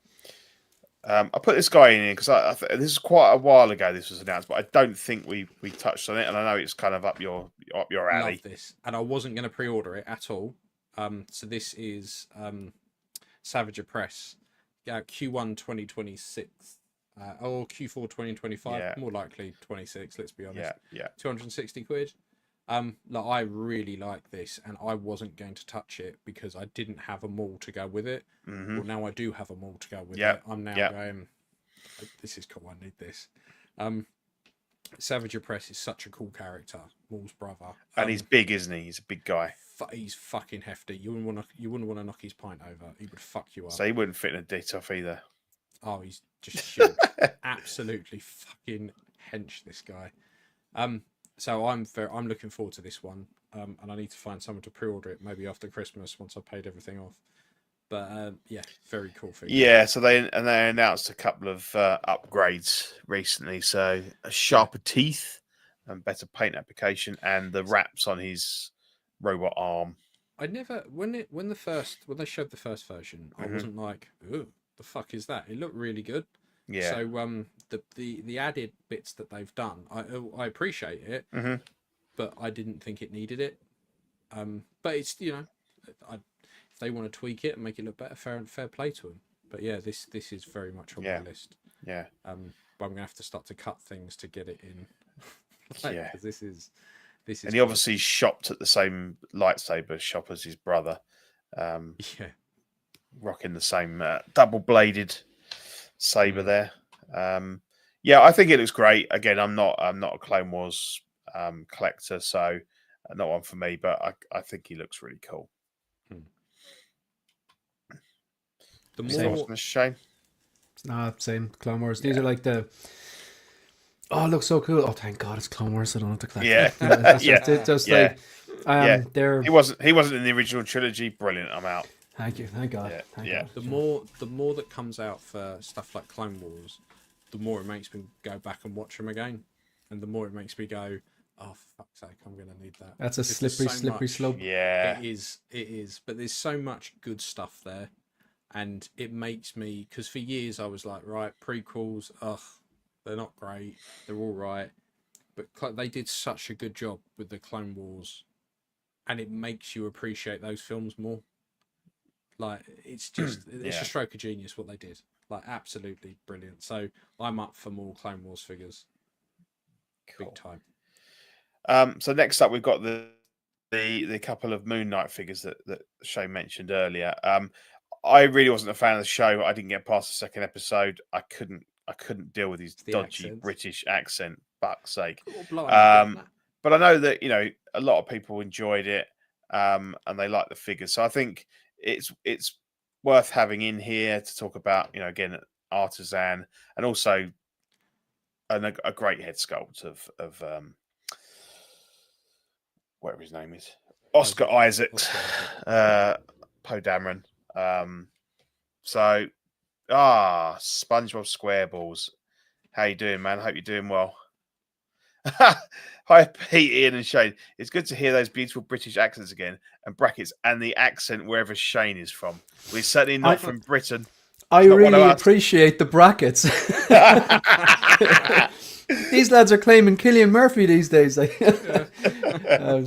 someone, I hope SpongeBob Squareballs is feeling better. Yeah. Swift recovery. He looked good when he popped up on After Dark. That was good to see him. And he's been on this show a few times, and hopefully next year when he's feeling better, we'll have him back on as well. Yeah, man's a legend. So I mean, what do you guys think of the head sculpt? Is it? I mean, I assume it's the same sculpt. They just made it look a hell of a lot better with the lighting in the Artisan version. They really did, didn't they? Yeah. I was looking at it going, yeah, surely it's the same one, but I was like, is it though? But the lighting and the broodiness and it shows off the 5 o'clock shadow and stuff. There. I think this is a 10 out of 10. I just think it's so bloody good. It's just a shame it was a program I had no interest in whatsoever. 100%. Like, it just seems a really weird one to go, I'll tell you what we'll do. We'll do an artisan version of Moon Knight. That really, really popular Marvel program that everyone loved. Yeah. It's just a weird choice. I mean, if you're into Was Marvel, that sarcasm? It may have been. I've been a cheery fucker for about 6 months, and it seems as soon as I get back on, it's just sarcasm. Does British sarcasm sound a little bit different to Irish sarcasm, Shane? You weren't sure. No, maybe I just haven't spent as much time with Ian recently. So surely he's going to throw the C word in here. Yeah. I'm saving it for the right moment. Yeah. Oh yes, with the C bombs. But this looks incredible. But and you know what, I do want to kind of get better at. I really appreciate the. I just love the fact that, say, the MCU or Iron Man, and like those fantastic movies up to Endgame, they were just born in some guy's head back in 1940 or whatever. I just love that. So I like to go back and read the first appearances on an app or whatever. You can get that Marvel Unlimited app or something. But I went back and I read about him, and this guy is like, there's Jake Lockley. He's the taxi driver version. And then there's like Stephen Knight, and then there's, I think it's Mark Spector. Like, they're the three that I've heard of. They're the different multi-personalities. Right. And I think maybe there's more as well. But like, I thought it was a really cool concept. And the first episodes, I was like, this is kind of interesting. And then after that, just went, no. Yeah. I couldn't get past the accent. I watched the series, but I just couldn't get past the really bad British accent. I think we started watching together, and you said that to me, and I was like, no, I can't be doing with that. I mean, I think objectively, obviously, the sculpts, 10 out of 10. The hair, the rooted hair looks amazing. I do like the design. It's a nice suit. It looks really good. But it's one of those ones where you can't, as you talk about your triple threats, but this would be a complete. It would be in, I'd enjoy it for a month or two and then think, I've got nothing left on that. I've admired the tailoring and the head sculpt, but there's nothing to draw me back in, kind of thing. It reminds me of the Sweeney Todd figure from years back. Yeah, I owned that as well. So cool. It was fantastic, and at some point, most people have owned it. That have been around the block a bit. And you get it, you look at it, gosh, it's fucking fantastic. So many detailed bits. It looks great. The sculpt's great. Everything's fantastic. Yeah. And it starts to sink in your display case. And you start to remember how much you hated the film. And it then sits at the bottom on those bottom shelves, which I always call the danger zone. Yeah. Gets pushed to the back. Yep, it gets pushed to the back. Then it'd come out and it'd be somewhere else where you Yeah, can't see yeah. it. And then before you know it, it's on fucking eBay. You get it out on the table, trying to convince yourself Yeah. that you still love it. Yeah, yeah. And this is what this reminds me of. It's Yeah. fantastic. It looks Yeah. really good. But I don't know enough people who have that connection with. Like, if you love the comics, makes perfect sense. Mm-hmm. But I don't know that many people that would have that connection with the TV program to be able to go, Yeah. this is it for me. Yeah. You've seen a few. I've seen a few people kind of posted and like, oh man, this is amazing. I'm getting 2. Great. That means one of them's someone's gonna get a bargain when you sell one of them. Yeah. Or both. But again, what's the thinking? So they hadn't done a Mr. Knight, as far as I'm aware. There was a third party one. So it makes sense to have that figure if people want to complete that. But then why not offer that with the artisan as well? Why only give that with a figure that has already been available? And if you really wanted it, you already own it. Fair enough, it might be a bit weathered and everything, but it's a little bit poor, really. It's making people consider buying a figure they've already got just to get that head sculpt, and it's a bit not quite sure about that.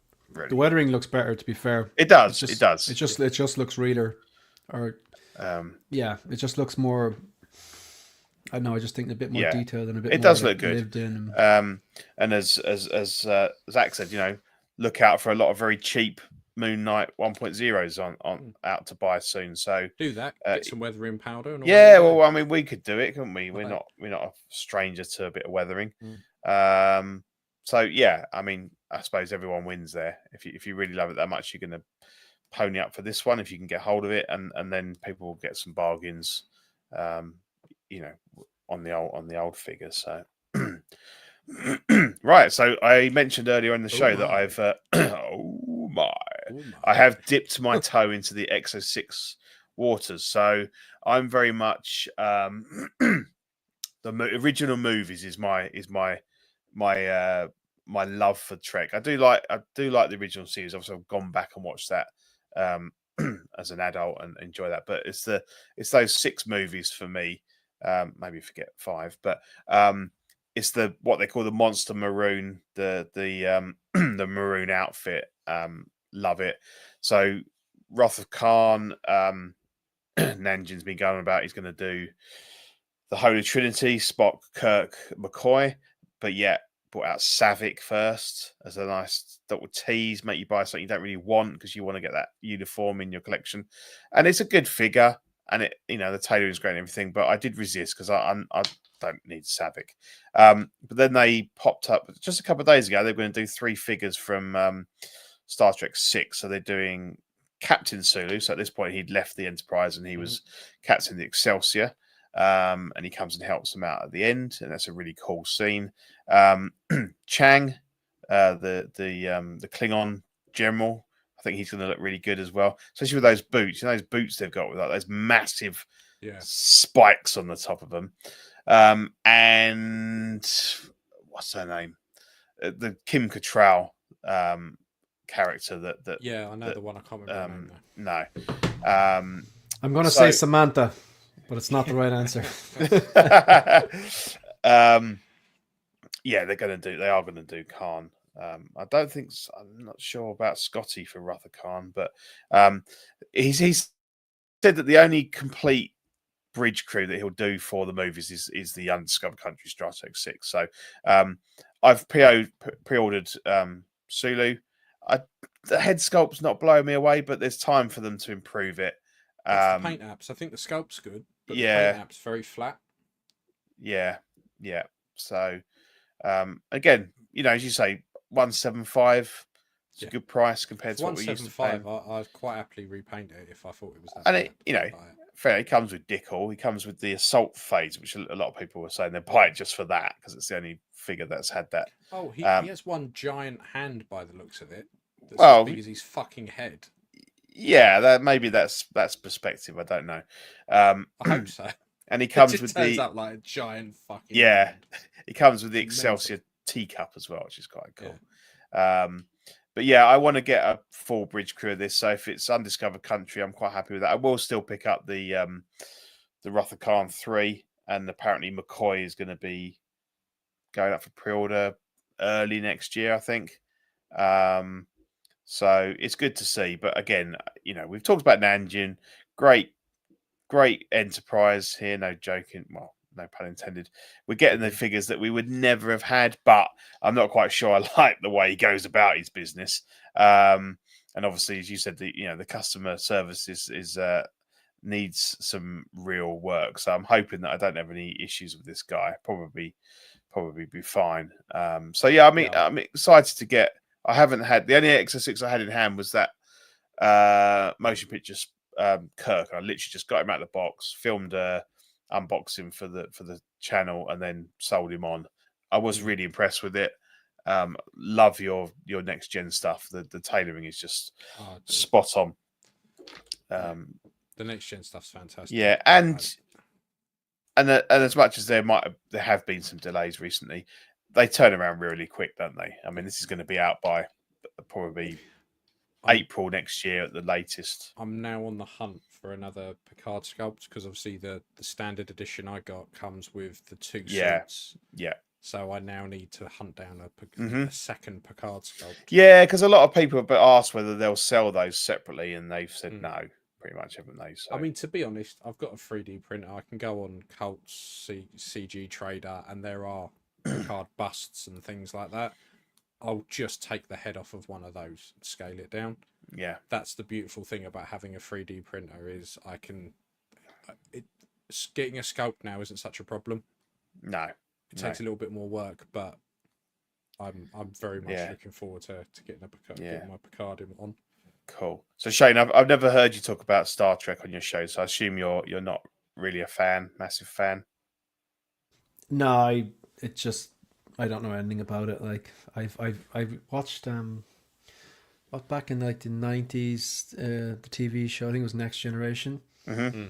And that was the last time I watched Star Trek, but like enjoyed it. But I was never, even as a kid, it was like it never really. I watched it, and there was definitely episodes I enjoyed and episodes I remember, but it didn't get obsessed with it. You know what I mean? No. It didn't actually draw me in like enough. Yeah. So, but I appreciate that its storylines are supposed to be amazing. So, yeah, it's cool. So then we got a tease from Iconic to do with we knew quite a long time. I think even when Andy was still with them, he teased that they'd got the Highlander license, but he didn't say any more than that.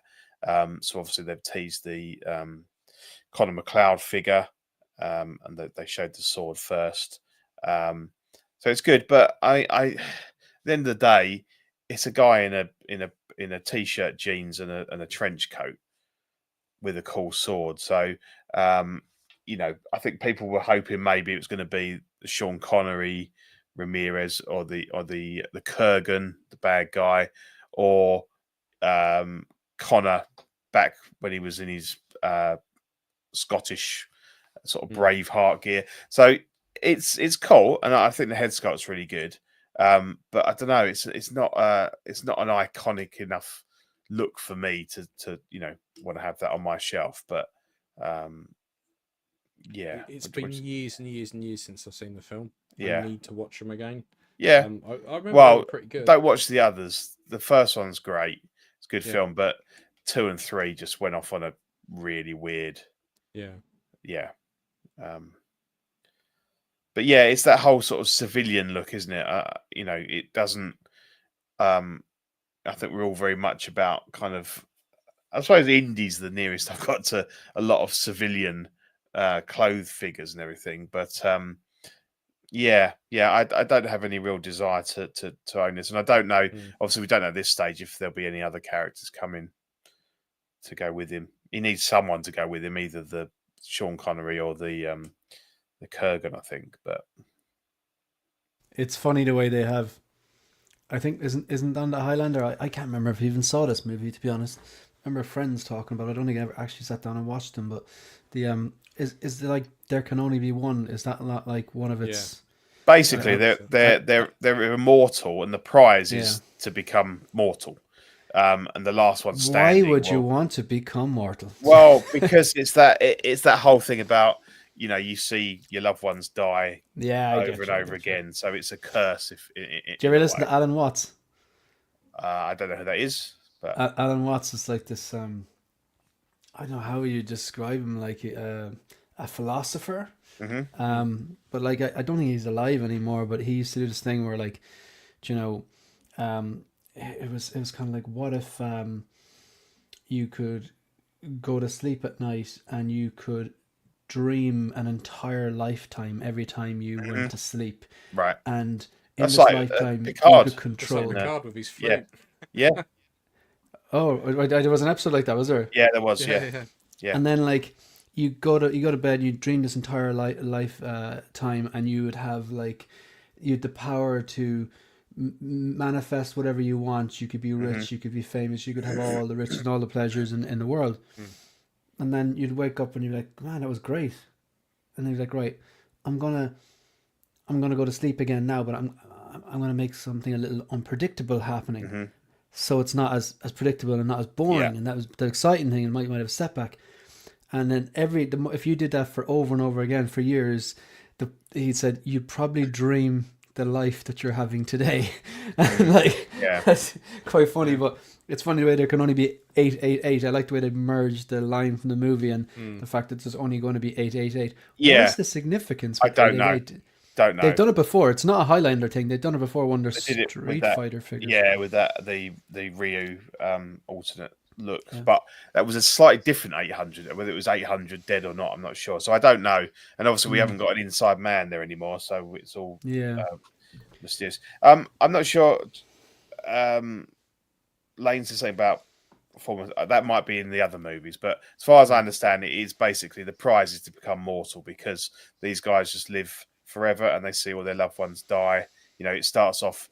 He's in the Scottish Highlands in kind of like 15 something or other, and he's got he's the love of his life and everything, and he has to see her get old and die, and then that just obviously that cycle continues and continues.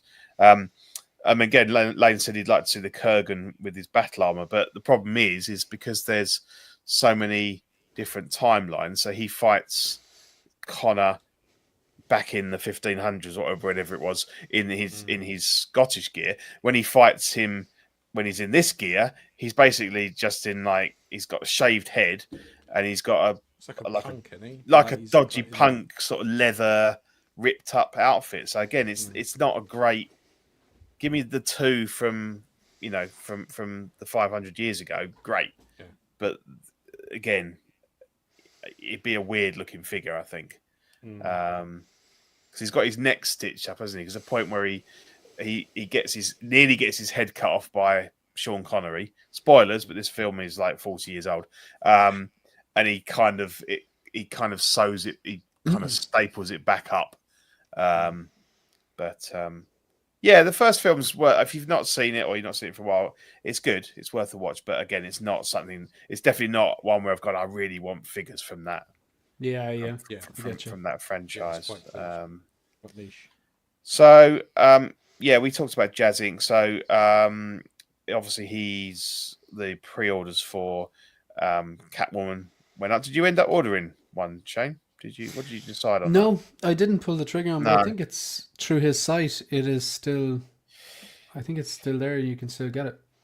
Yeah. So I think it's a good thing. So he's basically saying that he's going to throw in a bust so you can display one of the alternate heads, which is cool. But it comes with about 4, I think, if you buy the top of the line. So you need 4 of them, really. But I was interested, and I have pre-ordered the 2.0 Batman for Hot Toys because that's my preferred. I prefer that look to the 89, and that's cool that we've all got our own sort of. But I think when it originally said it was going to be $300, I thought that's not bad. But then you got to add VAT on, and then it was actually, when I worked it out, it was going to be closer to £400 to get it here.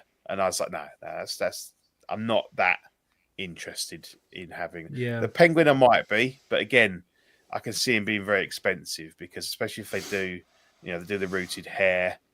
If it's got multiple sculptures, I've seen a picture where they've got like the barrel with all the umbrellas in and things like that. So it's all stuff that's great, but you're not necessarily going to be able to display it all very well, and it's all extra money that's been kind of piled on top. So, I think and I think Hot Toys will probably do both of these. Yeah, I think with all the Batman Returns stuff coming out, there's going to be third party stuff. Yeah, someone will do a Penguin. They'd be silly not to. And so there's been one already, and there's been a Catwoman, although that was so we're going to get alternatives. Yeah. That aren't going to be 400-500 quid a pop. No, and I think Hot Toys will. There's a good chance they'll weigh in with both of these, and I'd probably be more than happy with their efforts from what I see. That's where I'm at the moment, because I'm looking at. I really like the Hell Here diorama.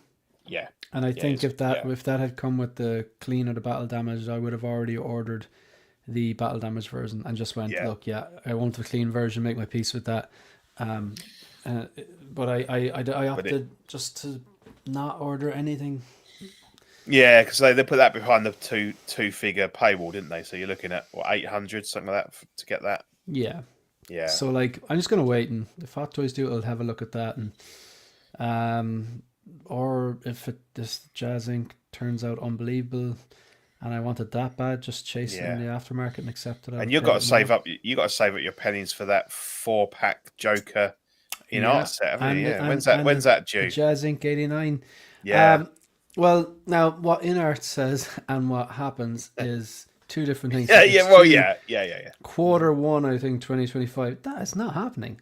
Not a chance. No. At earliest, I'd say Q1 2026. It's a 4-pack. I think I just have a bad feeling about it. Although I think it looks incredible, and the second movie not being as good as the first movie doesn't sway me at all.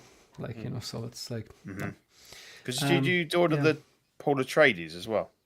I did, I did, really like that as well, So, it's funny. There was kind of like a few weeks there when I was like, man, these are all things that I'm finding it really difficult to ignore, and then you'd have months where I'm like, nah, easy pass, no, prequel, no, sequel, no, Clone Wars, no.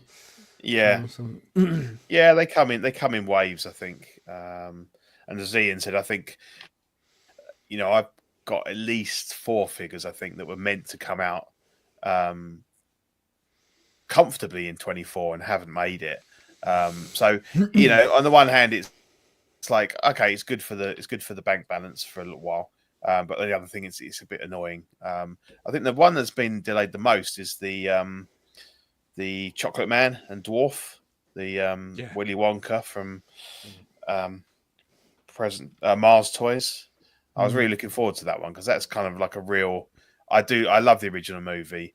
It's a real one-off figure, but the fact you get the Oompa Loompa with it is, it doesn't make it a one-off. He's got a companion piece, and that should have been out, I think, sort of months ago, and they put up another couple of renders of the head sculpts a couple of months ago, saying they'd made some improvements and stuff. But no real news on when he's due. So hopefully sometime in the spring. But a lot of stuff's kind of pushed. So I think I'm done for this year. I know I've only got a couple of weeks left of this year, so I don't think I'll have anything new coming in.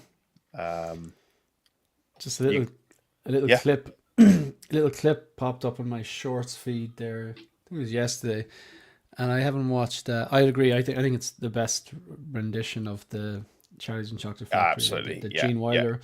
But there's definitely a lot of darkness in that bloody movie. But this short clip popped up, and it was just Charlie looking in at the Wonka factory. And I always thought the Wonka factory was creepy looking to begin with from the outside, but it has that guy, and he's like, nobody ever. Oh, that's great! And nobody ever comes out, and I was just like, "You are scaring the crap out of me," and I'm 41. Like, that is really creepy. It is really creepy. Bits in that film that are just batshit crazy. The bit where he goes on the trip on the boat, and there's like a chameleon with his tongue coming out, and maggots and stuff, and it's really bizarre. Where he's just coming down the stairs, he stops the song just to stroke the child's face to then just carry on. I'm like, sorry, not one person went, should we not? It was the 70s, mate. Maybe mean, put that them on was some kind of register for a bit. that like, was the it was so 1970s. weird. That was. Yeah, they just thought, is that what you're going to do? Yeah.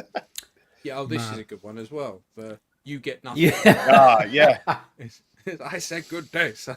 Like, brilliant. Yeah. So it is many great. Yeah, quotable lines. I absolutely know his performance in that is magic. Yeah. He's Yeah. I love Gene Wilder anyway, but yeah, that's his He kind of he plays it well. his You know, pivotal I role. never So never thought I'd be yeah, thinking at any so I've moment a got chocolatier could stab you to death. no. Mm. So I've got big hopes for that figure. I think it's going to be really good, and yeah, hopefully it'll be fairly early in the new year. Are you guys? So you're hoping you'll get your Picard in before Christmas, Hopefully, Ian? Yeah, the only problem is the last couple of times I've ordered from them, you pay and then it's probably a 2-3 days before they Right. then go, oh, here's Yeah. your shipping, and then Yeah. it does that thing where we've given you a tracking number, you go brilliant, then you have to wait another couple of days for them to actually ship it. yeah. Generated a tracking Yeah. number.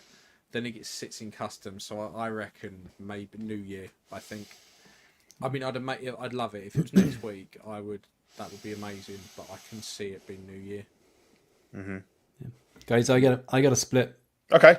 Yeah. Yeah. Thanks for tomorrow. joining us, Shane. Good to see Yeah, you again, 100%. mate. Yeah, cheers, mate. Thanks for the Good to see link, and it's good to see you back in action. I thought you were a bit tame now today, to be honest, Ian, but it'll take you a few months to get back into the swing of things, Yeah, get that you've C got- word got- out, yeah. like, you know. Got warm Yeah, up. yeah. You have to warm it up before you just start dropping cunt every 5 Absolutely. seconds. Listen, well, what I can do is I can leave, and you can go, the cheek of that cunt. Like, Yeah, cheeky cunt. Yeah. Anyway, if you haven't already, check out Shane on 16 Figure Focus. Does some great shows, a lot of good reviews, and mediocre at best. Mediocre at best. No, we do you're all right. We do all right. yeah. I mean, you're not collecting weekly numbers, but Ah, no, but come here. I also haven't done the "This Is Your Figure" short yet. Like, come on. I know. They played the game. Yeah. good In to see you, fairness, mate. that's the point. That's the point. They Yeah. played the game and they got to do that. That's Yeah. the whole point. Anyone who says that you don't want to grow your subscriber base, is why are you on YouTube? Yeah, exactly. Yeah, we'll Don't go pretend like you're too cool for school. Like, yeah. go check Right. Shane out. If give him. See you guys. Take it cunt. easy. Yeah. See you. Bye. Good, mate. Good luck. That's what I wanted. Bye. Yeah, catch you later, mate. Oh, So that's it for new releases and coming soon. that is it. You got a couple of bits in custom corn, I see. Yeah, so I don't really do commissions anymore. I've kind of stopped. Yeah. It's not because I've kind of gone right, no more. It's naturally kind of petered off a bit because I've been doing a lot more Warhammer, like a lot more Warhammer than I do 6-scale stuff. But every now and again, I kind of dip my toe back in. I've kind of said to a few people like, no more commissions. Like, it got to the point where I was just doing stuff I didn't like. Yeah. I was doing a lot of like samurai type stuff, and I was doing it. People were sending me like 10 things to paint at a time, and it was all stuff I wasn't really. Yeah, you did like the whole crew from the Seven Samurai, didn't you? Pretty much, yeah. Like, fine, but you do that amount, you end up doing it really, really cheap, and I wasn't enjoying it, and I just went, do you know what? Unless I get something I really want to paint, I'm not that interested. No. So I've done a few bits and pieces, but most of it is mainly Warhammer, where I'm proper loving it at the moment. But like, so this is the I think it's the Present Toys T800. Yeah, I fatal found- damage one. Yeah, I found a sculpt on Cults that was part of a bust. Cunts. It's not You can't Cults- stop saying that. Cults Oh, 3D. sorry, mate. Cults 3D, not Cunts 3D. That's completely completely different. Yeah. Um, Yeah. That's a different website. So obviously, like when I got it, I'd weathered it, I'd redid all the blood work and stuff. But this sculpt, I quite like the look of. The only thing I'm not a big fan of is he's got quite a big forehead. Yeah. But the rest of it, I quite like. I think it's quite a good likeness. So I got that and painted that up. And then Zach sent me over, not Zach, other Zach. Rainer. Rainer. This is Fucking you've Rainer, been working thank on you. this for about 2 years, haven't you? Well, he sent it over, and it got smashed up, so I had to Right. glue loads of it together again. Okay. Yeah. So I sent this just after we stopped, so about 6 months ago. Okay. Yeah.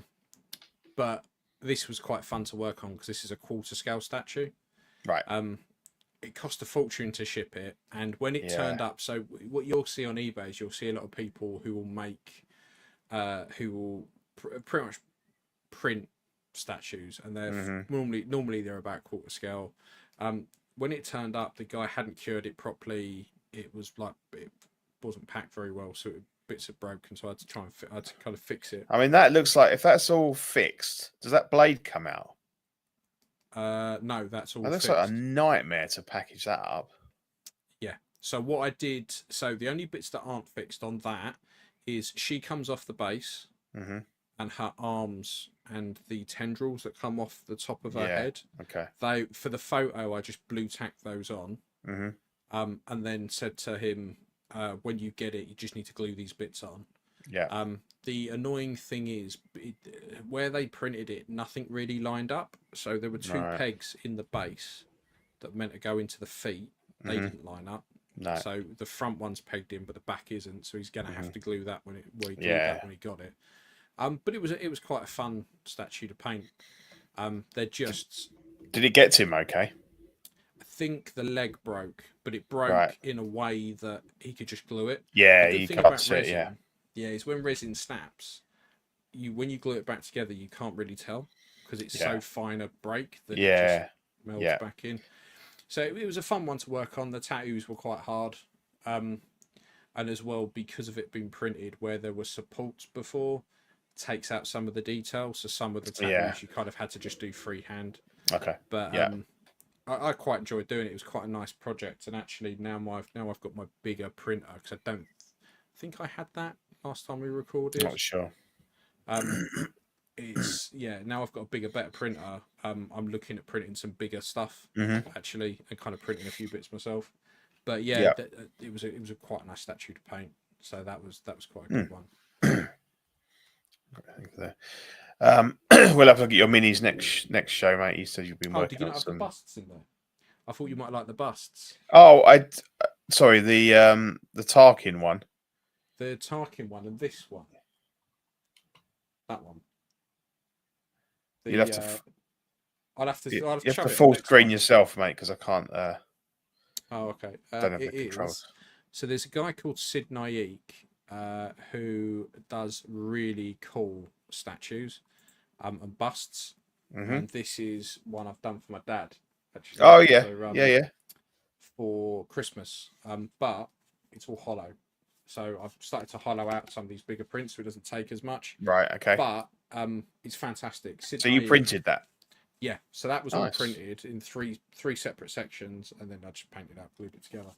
But there's a Tarkin one as well. He does a lot of the characters from.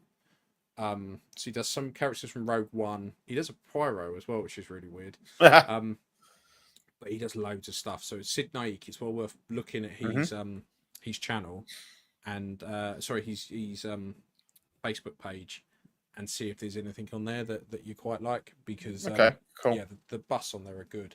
And then being busts, the heads are normally separate, so you can normally kind of chop the neck off and scale them down to 6 scale and stuff. So they're worth looking at. Yeah, nice. They're really good. So we'll skip on to film, TV, and games. So have you watched any Skeleton Crew yet? I watched the first half of the first episode and turned it off. Really? I wasn't digging it. I didn't mind it. And I was watching it and I was thinking, actually, I should probably sit down and watch this with my boy. Because, that's what I did, yeah. Yeah, because I was like, I wasn't feeling it, but I was like, I could see it could get good. Yeah. The pirates getting the ship, and then I was like, that guy with the helmet, that's probably going to be Jude Law. Yeah, you can tell that, yeah, straight off the bat.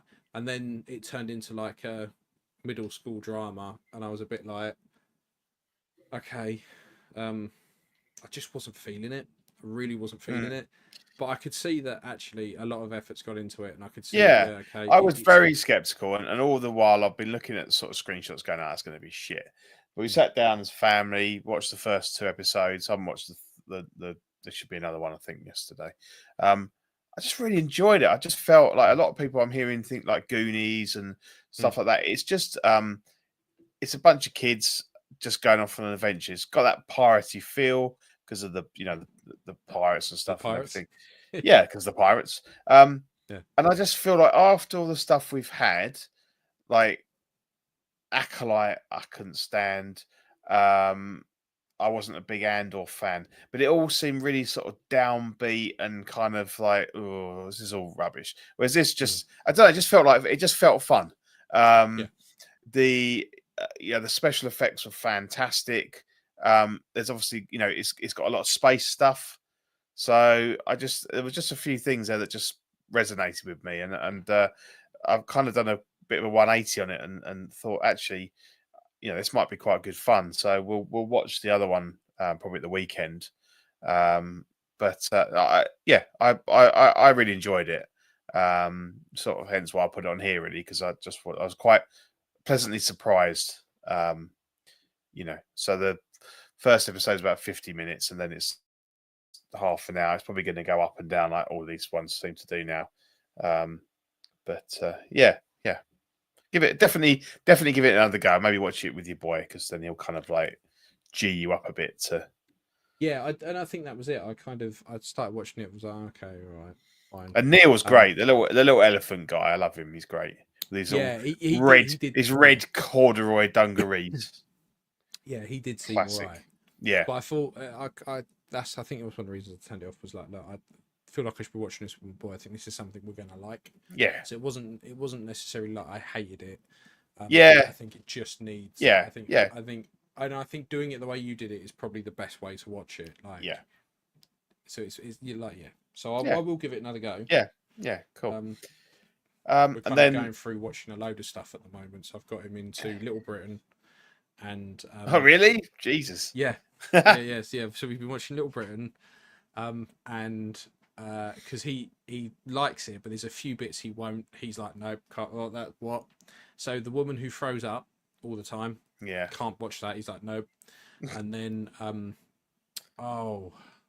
Bubbles doesn't like Bubbles. No. As soon as she turns out, goes, oh, Bubbles, darling. No, he's like, no, can't be doing that. We've been watching that and like the Mighty Boosh and stuff like that. Oh, Mighty Boosh, fantastic. Yeah, he's proper. Yeah, I'd forgotten how good the Mighty Boosh was. Ah, because it's brilliant. Yeah. And the thing is, we're probably about halfway through the first series, so it's the real early stuff like the Top Shop and stuff like that. Oh, yeah. Really good. It's so bizarre, but it's so weird, but it's so funny. It's just the guy who like runs the music. Bob Fossil. He's brilliant. Yeah, I know. Absolutely. with his too tight safari suit on, belly hanging out. Oh, mate. He keeps going into his office and he's just dancing around the place all the time. It's just brilliant. It is absolutely brilliant. Brilliant. And he doesn't know what half the animals are called, so he's got a tape recorder. So Yeah, when someone says like yeah. gorilla, he just records it and then he just starts playing it back. Yeah. Brilliant. Really. Yeah, he's got some really weird names for him, hasn't he? When he doesn't know what they are. What do you call a monkey? He goes the tall, small, hairy man with hands for feet. Brilliant. Yeah. Brilliant. Oh, here we go, Michael. Man after my own heart. Phone Jacker. Bit of Terry Tibbs is absolutely fucking fantastic. Terry Tibbs. Maserati, talk to me. Got 5 of them sitting in the garage. Love it. Absolutely. Phone Jack is brilliant. And there's the African Prince one as well. I want to send you my monies. That is great. There's a pigeon in your vault, and we need to get him out. Yeah. So I need your bank account details and SOT code. So honestly, Phone Jacker is brilliant. And for the guys in America that are listening, it's the guy we're talking about in Phone Jacker plays one of the vampires in What We Do in the Shadows. Yeah. Is it Namor? Something like that. Brilliant. The guy does really good voices. It's just fantastic. Well worth it. If anything, Phone Jacker. Watch it. It's fantastic. Was it be a really Channel 4? Maybe More 4 or somewhere here, wouldn't it? I think it was More 4 and then went on to Channel 4. Because they only did Face Jacker. We actually dressed up like him and that was good. Yeah. Very good. So the other long-awaited bit of entertainment that I've been looking forward to is the Indiana Jones and the Great Circle dropped onto Xbox and PC on Monday, and fantastically, it's free on Game Pass. So from day one, Game Pass is brilliant. Yeah. So I've played. I played about 2 hours. So I've probably done like the first 2 or 3 episodes. As in they're not really sort of you completed this level, but you get the like the title come in and stuff like that. So the as a massive indie fan, I love it. It's just the production values on it are insane. The graphics, the voice work, just everything. Like all of so when they have they use the same text, the same font from Raiders, where it says where they are and the year. You have if he travels, you get the plane and the line and stuff like that. Yeah. It's brilliant. And the thing where you would have heard an audible squeak from me is because my Xbox Series X is connected to the projector. There's an option to play in full cinematic aspect ratio. Yeah. So obviously, if you're playing on a TV, you don't want to do that because it makes it smaller. But because I can then zoom it and scale it to the whole wall, I was like, oh man, that is brilliant. So I've really barely scratched the surface, but that's not through choice. I just haven't had any time. But tomorrow night I'm going to be back on that. But I can't recommend it enough. It's a real it's I think they're basically saying it's a lot of exploring, there's a lot of puzzles. You've got the whip and there's not a lot of. He has got a revolver, but it's saying there's not really. And I suppose very much like Indy, there are some shootouts in the movies, but that's not really what. It's not a Tomb Raider. He's not got unlimited bullets and double guns. It's very much like disguises and just a lot of exploring and picking up objects. It plays a lot like Thief. Yeah, that's what they've liked it too. But it does look really good, and I've got it downloaded. So it's definitely something I'm going to play over Christmas. I think they've done a fantastic job, and I've not all the reviews have been unanimously amazing. So definitely give it a go if you've got Xbox PC. I picked up a PS5. Right. Probably about actually probably not long after we stopped. Yeah. And I think I upgraded my phone, and then I just traded my one in, had enough to get a PS5. I've been loving that. I was Xbox all the way. I've been absolutely loving the PS5. Was there anything in particular you bought it for, like franchise wise, or? I wanted to play I wanted to play Spider-Man 2, which I still haven't. Yeah. But I started. So when I got it, I obviously signed back up for PlayStation Plus, and then started to play Ghost of Tsushima. Fucking loved it. So what did you have a PS4? Was that? I had a PS4. Yeah. Had a PS4 years back. I've always had every one of the consoles because if there's something on one and I want it, I want to be able to play it. So I've always had, but because of the sake of trying to get a PS5 for ages, it's taken me ages. Yeah. And now I'm thinking, well, I can either get a new PC or get a Pro version. So I don't really know, but I've played quite a lot of my PlayStation lately, and I've been playing Space Marine 2. I've got that as well. Yeah, absolutely, it's brilliant. Fantastic. Yeah, such a good game. So much so. Where is it? Oh, here it is. I even got the Titus model. Okay. I'm loving. Ultramarines aren't my thing. I'm Dark Angels all the way. Yeah. The game is so good. It's so brutal. When you get really good at it, you're just batting stuff off left, right, and centre. Happy days. Yeah. But the moment you slip up, you're fucked. Yeah, because they're just on you, aren't they? Yeah, it's hordes of Tyranids. Yeah. And it's amazing the amount of stuff happening on the screen at once. Yeah. Is insane, and it's one of the only games where I've actually bothered with the photo mode. Yeah. I was just snapping photos left, right, and centre, and the attention to detail on it was absolutely fantastic. And if you like that, go onto Amazon at the moment because they've got their new anthology series, which is all about different video Yeah, games. I watched a couple. I watched the D&D one, Hmm. the New World one, the Pac-Man one, which is really fucked up. Yeah, lots of people say the Pac-Man one's weird. I've Yeah, not seen it. I've I've only seen I've the saved the Warhammer because I want to watch that with my son. yeah. The Warhammer Um, one is very good. yeah. Titus is in that, and it's Yes. very Yeah. very Yeah, good. it's set after the game, I think, isn't it? It's a I think so. Yeah. yeah, that's what I read. But Fantastic. so Like, the rest of that's them what- dropped today because there's 15 of them, aren't there? There was 8, but the rest dropped today. Yeah. So I'm going to watch them all. Some of the games I don't not even heard of, but yeah, a few of them I'm not familiar with. but they all look great. They all look amazing. So I think they're all worth. But I'm sort of picking my way through. Like, oh, I know that game. I know that game, and then I'll work back to the ones that are sort of not so familiar with. Yeah. But it's a cool idea, definitely. Yeah. Yeah, and you know, now Amazon have signed up with Warhammer. Yeah. Be interesting to see what else we get. Yeah, absolutely. So, yeah, we've got, so that's kind of the end of the show. We're just going to mention that the CW Awards are still open. You can still vote right up until some point on Tuesday, I believe. And then the Tuesday Collecting Weekly show will announce the winners. You'll see me on there. I'm going to do my annual once a year, set the alarm for 2 a.m. and join the panel for the awards.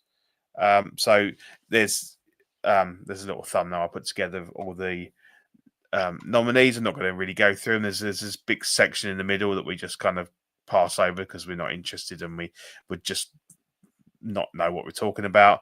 But obviously, you've got most improved and best company. You use your Hot Toys in Art, Caustic Plastic, Sideshow, Mondo, Hasbro, and then the 1/6 scale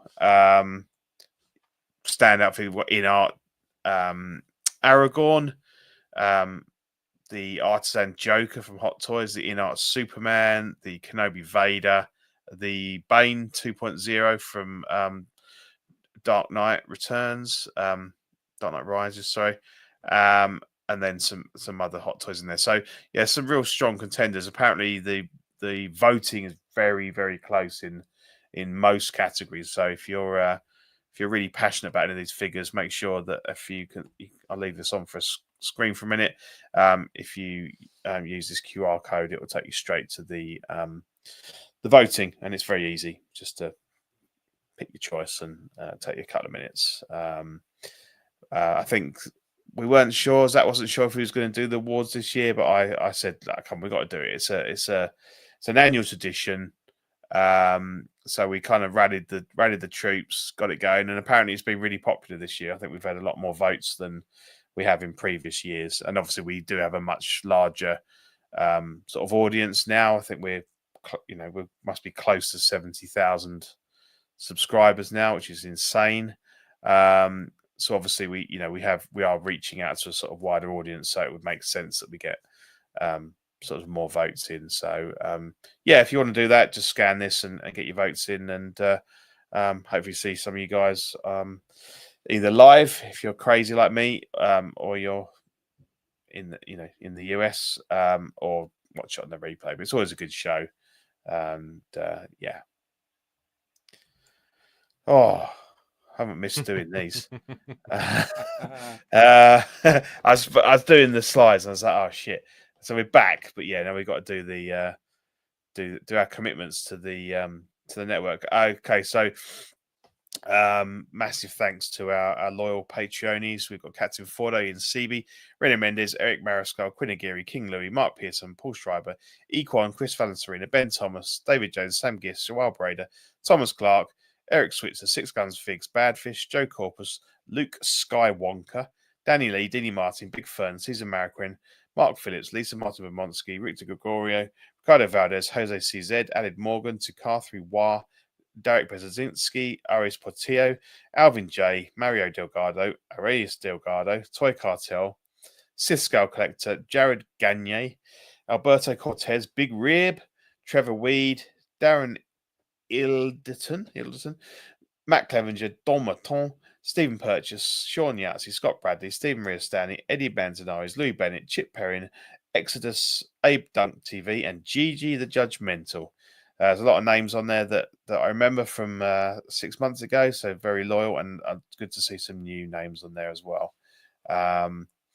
So the November-December Patreon benefits, we got the Merry Oxmas sticker. I think we stopped getting these stickers a long time ago, didn't we? We don't make the list anymore. No. So we've got Merry Oxmas sticker on magnet and the Quacker Jack sticker. Did you watch the episode with Jack putting that with Zach putting that costume on?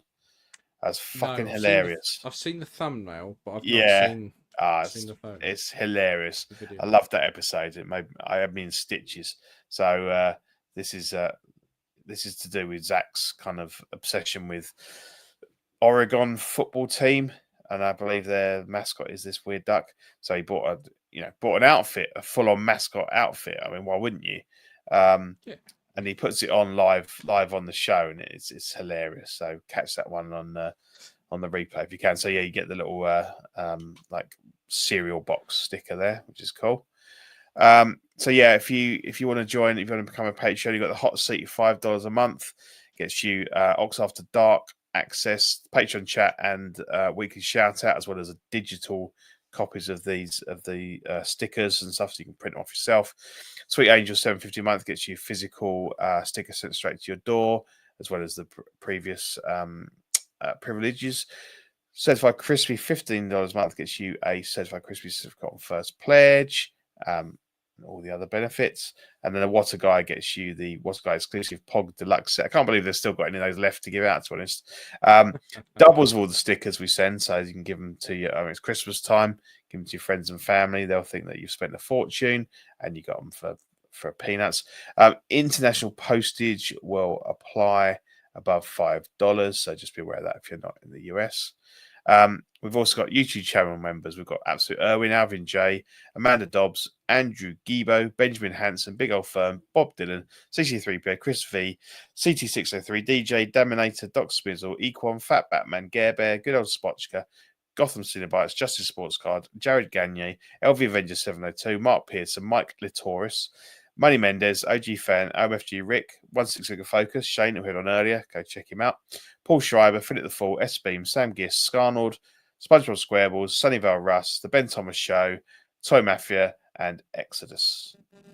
If you want to become a YouTube channel member, if you're a Patreon, you can you can get it for 99 cents a month. It's your loyalty badges, emojis, and member shout outs. Or if you're not a Patreon, you can join the Peanut Gallery for $2.99 a month, and if you're in the UK, that will cost you £2.99 in pounds. So that's a rip-off. You get perks on the previous levels and member shout-outs on the show. We've got T Public, so a bit more of an updated slide to the one we had on. So I think Zach went a bit mad there with these Ozil with assault rifle designs and stuff on there, but we've got some designs from previous shows. You've got the OFAC celebration T-shirt down there, so go on there if you want some merch from the network. And here's our network slide. So obviously we're not on it at the moment because we've been on a hiatus for 6 months. So I just shoehorned us in there because obviously that's where we belong. And I didn't want to. So CW Movie Night has kind of taken over our slot, alternated with Small Talk, and obviously they've done some good work there, and appreciate them kind of filling the airwaves while we're off, and I expect they'll continue. But and it again, as we always say, it doesn't matter if they're the same night as us because we're in a completely different time zone, so we're never going to clash. Yeah. They're all still at work at the moment. Yeah. Ha. So I shoehorned us in there, and obviously once we come back on a more regular basis, and obviously we'll return to this this header sheet here. But for now, we'll just hover in there at the top. Just lurk. Next, next in the background. Sort of where we were, and then next to collecting weekly.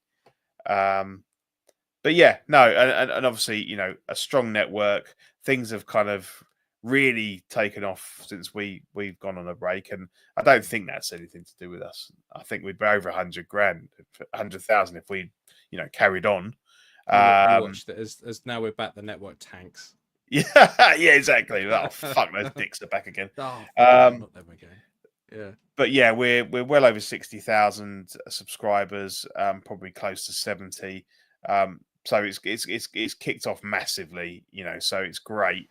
And obviously these shows have kept going. Collecting Weekly Live, the main show, the movie night, which Thomas Clark was doing until he went into hospital. So hopefully he'll be back on those. Yeah. What else? Small Talk. They're on later today. Talk about the little bits and pieces. Mind Flayers Web. I have no idea if they're actually. I didn't think they were playing anything at the moment, but who knows? After Dark, some more mature subject matters there. It's quite good. It's not really talking about figures so much, but things going on in people's lives and bits and pieces. So it's quite a nice sort of refreshing change. And they're just another Friday Night Boys doing reviews and stuff about cool stuff. Have you been keeping up with the network? I'll be honest, I haven't. I've not had the time. So I've completely gone cold turkey. So I've not really watched anything. Oh man! So I haven't got a fucking clue what anyone does. Yeah, all these things I've been talking about. You're like, other than Small Talk, Collecting Weekly, and After Dark, not a fucking clue. No idea. No, I've just been lurking in chats, occasionally throwing the odd sarcastic comment out. Yeah. And cracking on with my day. So I've not really kept it. I've not kept up with anything really. Which is shameful. Shameful. Well, yeah, it is. It is. You should probably shouldn't have admitted that on air, but you've done it now. I've done it now. So yeah, I think let's stop sharing that now. So I've really enjoyed tonight. I think it's been a really good show. Good to be back. Good to chat with you again, mate. It's and so this is intended to be a little treat for you all for Christmas. But we will be back. We haven't inked anything in yet, but I imagine that I think we've talked about doing a monthly show. That's sort of all we can commit to really. So we once a month, probably on that one of those off Thursdays that Small Talk isn't on. So we'll put some news out in the new years to kind of when we're going to start, and then obviously then we can kind of map out the dates for those episodes so people know when to expect us and everything. But yeah, I think certainly for the time being that's going to work for us. So yeah, and I think like next year there's especially with all the delays and everything, there's going to be a lot of good figures. A lot of I think I've got something. I've got about 16 pre-orders, I think. So sort of spanned throughout the year. And some of those will probably drop off the end. But so it should be a good year for collecting. I mean, again, I made myself loads of extra space and I'm going to very quickly fill it again. I mean, space. The only good thing is where I've got the smaller scale stuff up the top. If it comes to it, I can take that away and I've got room for some more 6 scale. But room is an issue. But I've well overgrown. Yeah. My shelves are packed. But the problem is I've got to the point where I like everything. There's nothing there. No, I know it's the problem. Yeah, if you can't get rid of stuff, but there's still stuff that you want. So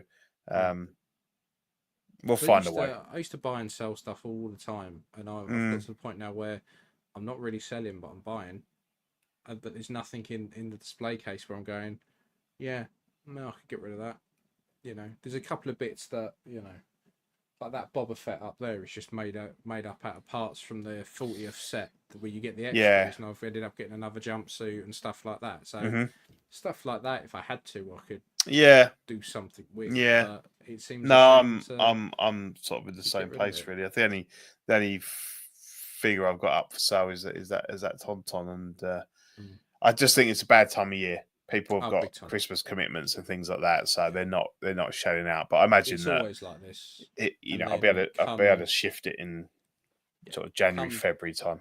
come 27th onwards, Yeah. suddenly everyone's got a bit of Christmas money Yeah. on the hip, and then Yeah. that's when eBay starts to Yeah. Yeah, really exactly. pay off. So I think it'll go. I just got to buy my time on that one. Yeah. One thing I did pick up, which I didn't mention, and I know you did a similar thing. I picked up the Sideshow Return the Jedi Luke, the recent one for the outfit. Yes. And I got it for like the outfit and the body's really 120 good. quid.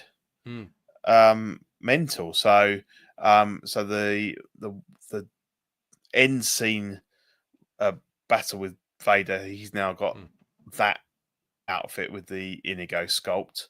Yeah.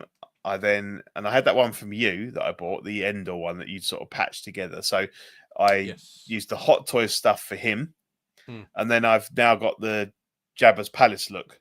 So I've got the outfit from the one I bought from you with the grey on the top and the cloak. So I've got all three looks from Jedi now, which is cool. Nice, very nice. Yeah, the but Sideshow one, everything barring the sculpt. Yeah, it and is. Even then, like if they just sorted the hair out, the hands are better. It looks really good. The saber hilt's better. Yeah, just the heads. And I've got them on eBay, and they're not moving, but they probably will eventually. But yeah, that was good. Good pick up that. So cool. Well, yeah, lovely, mate. Been great fun.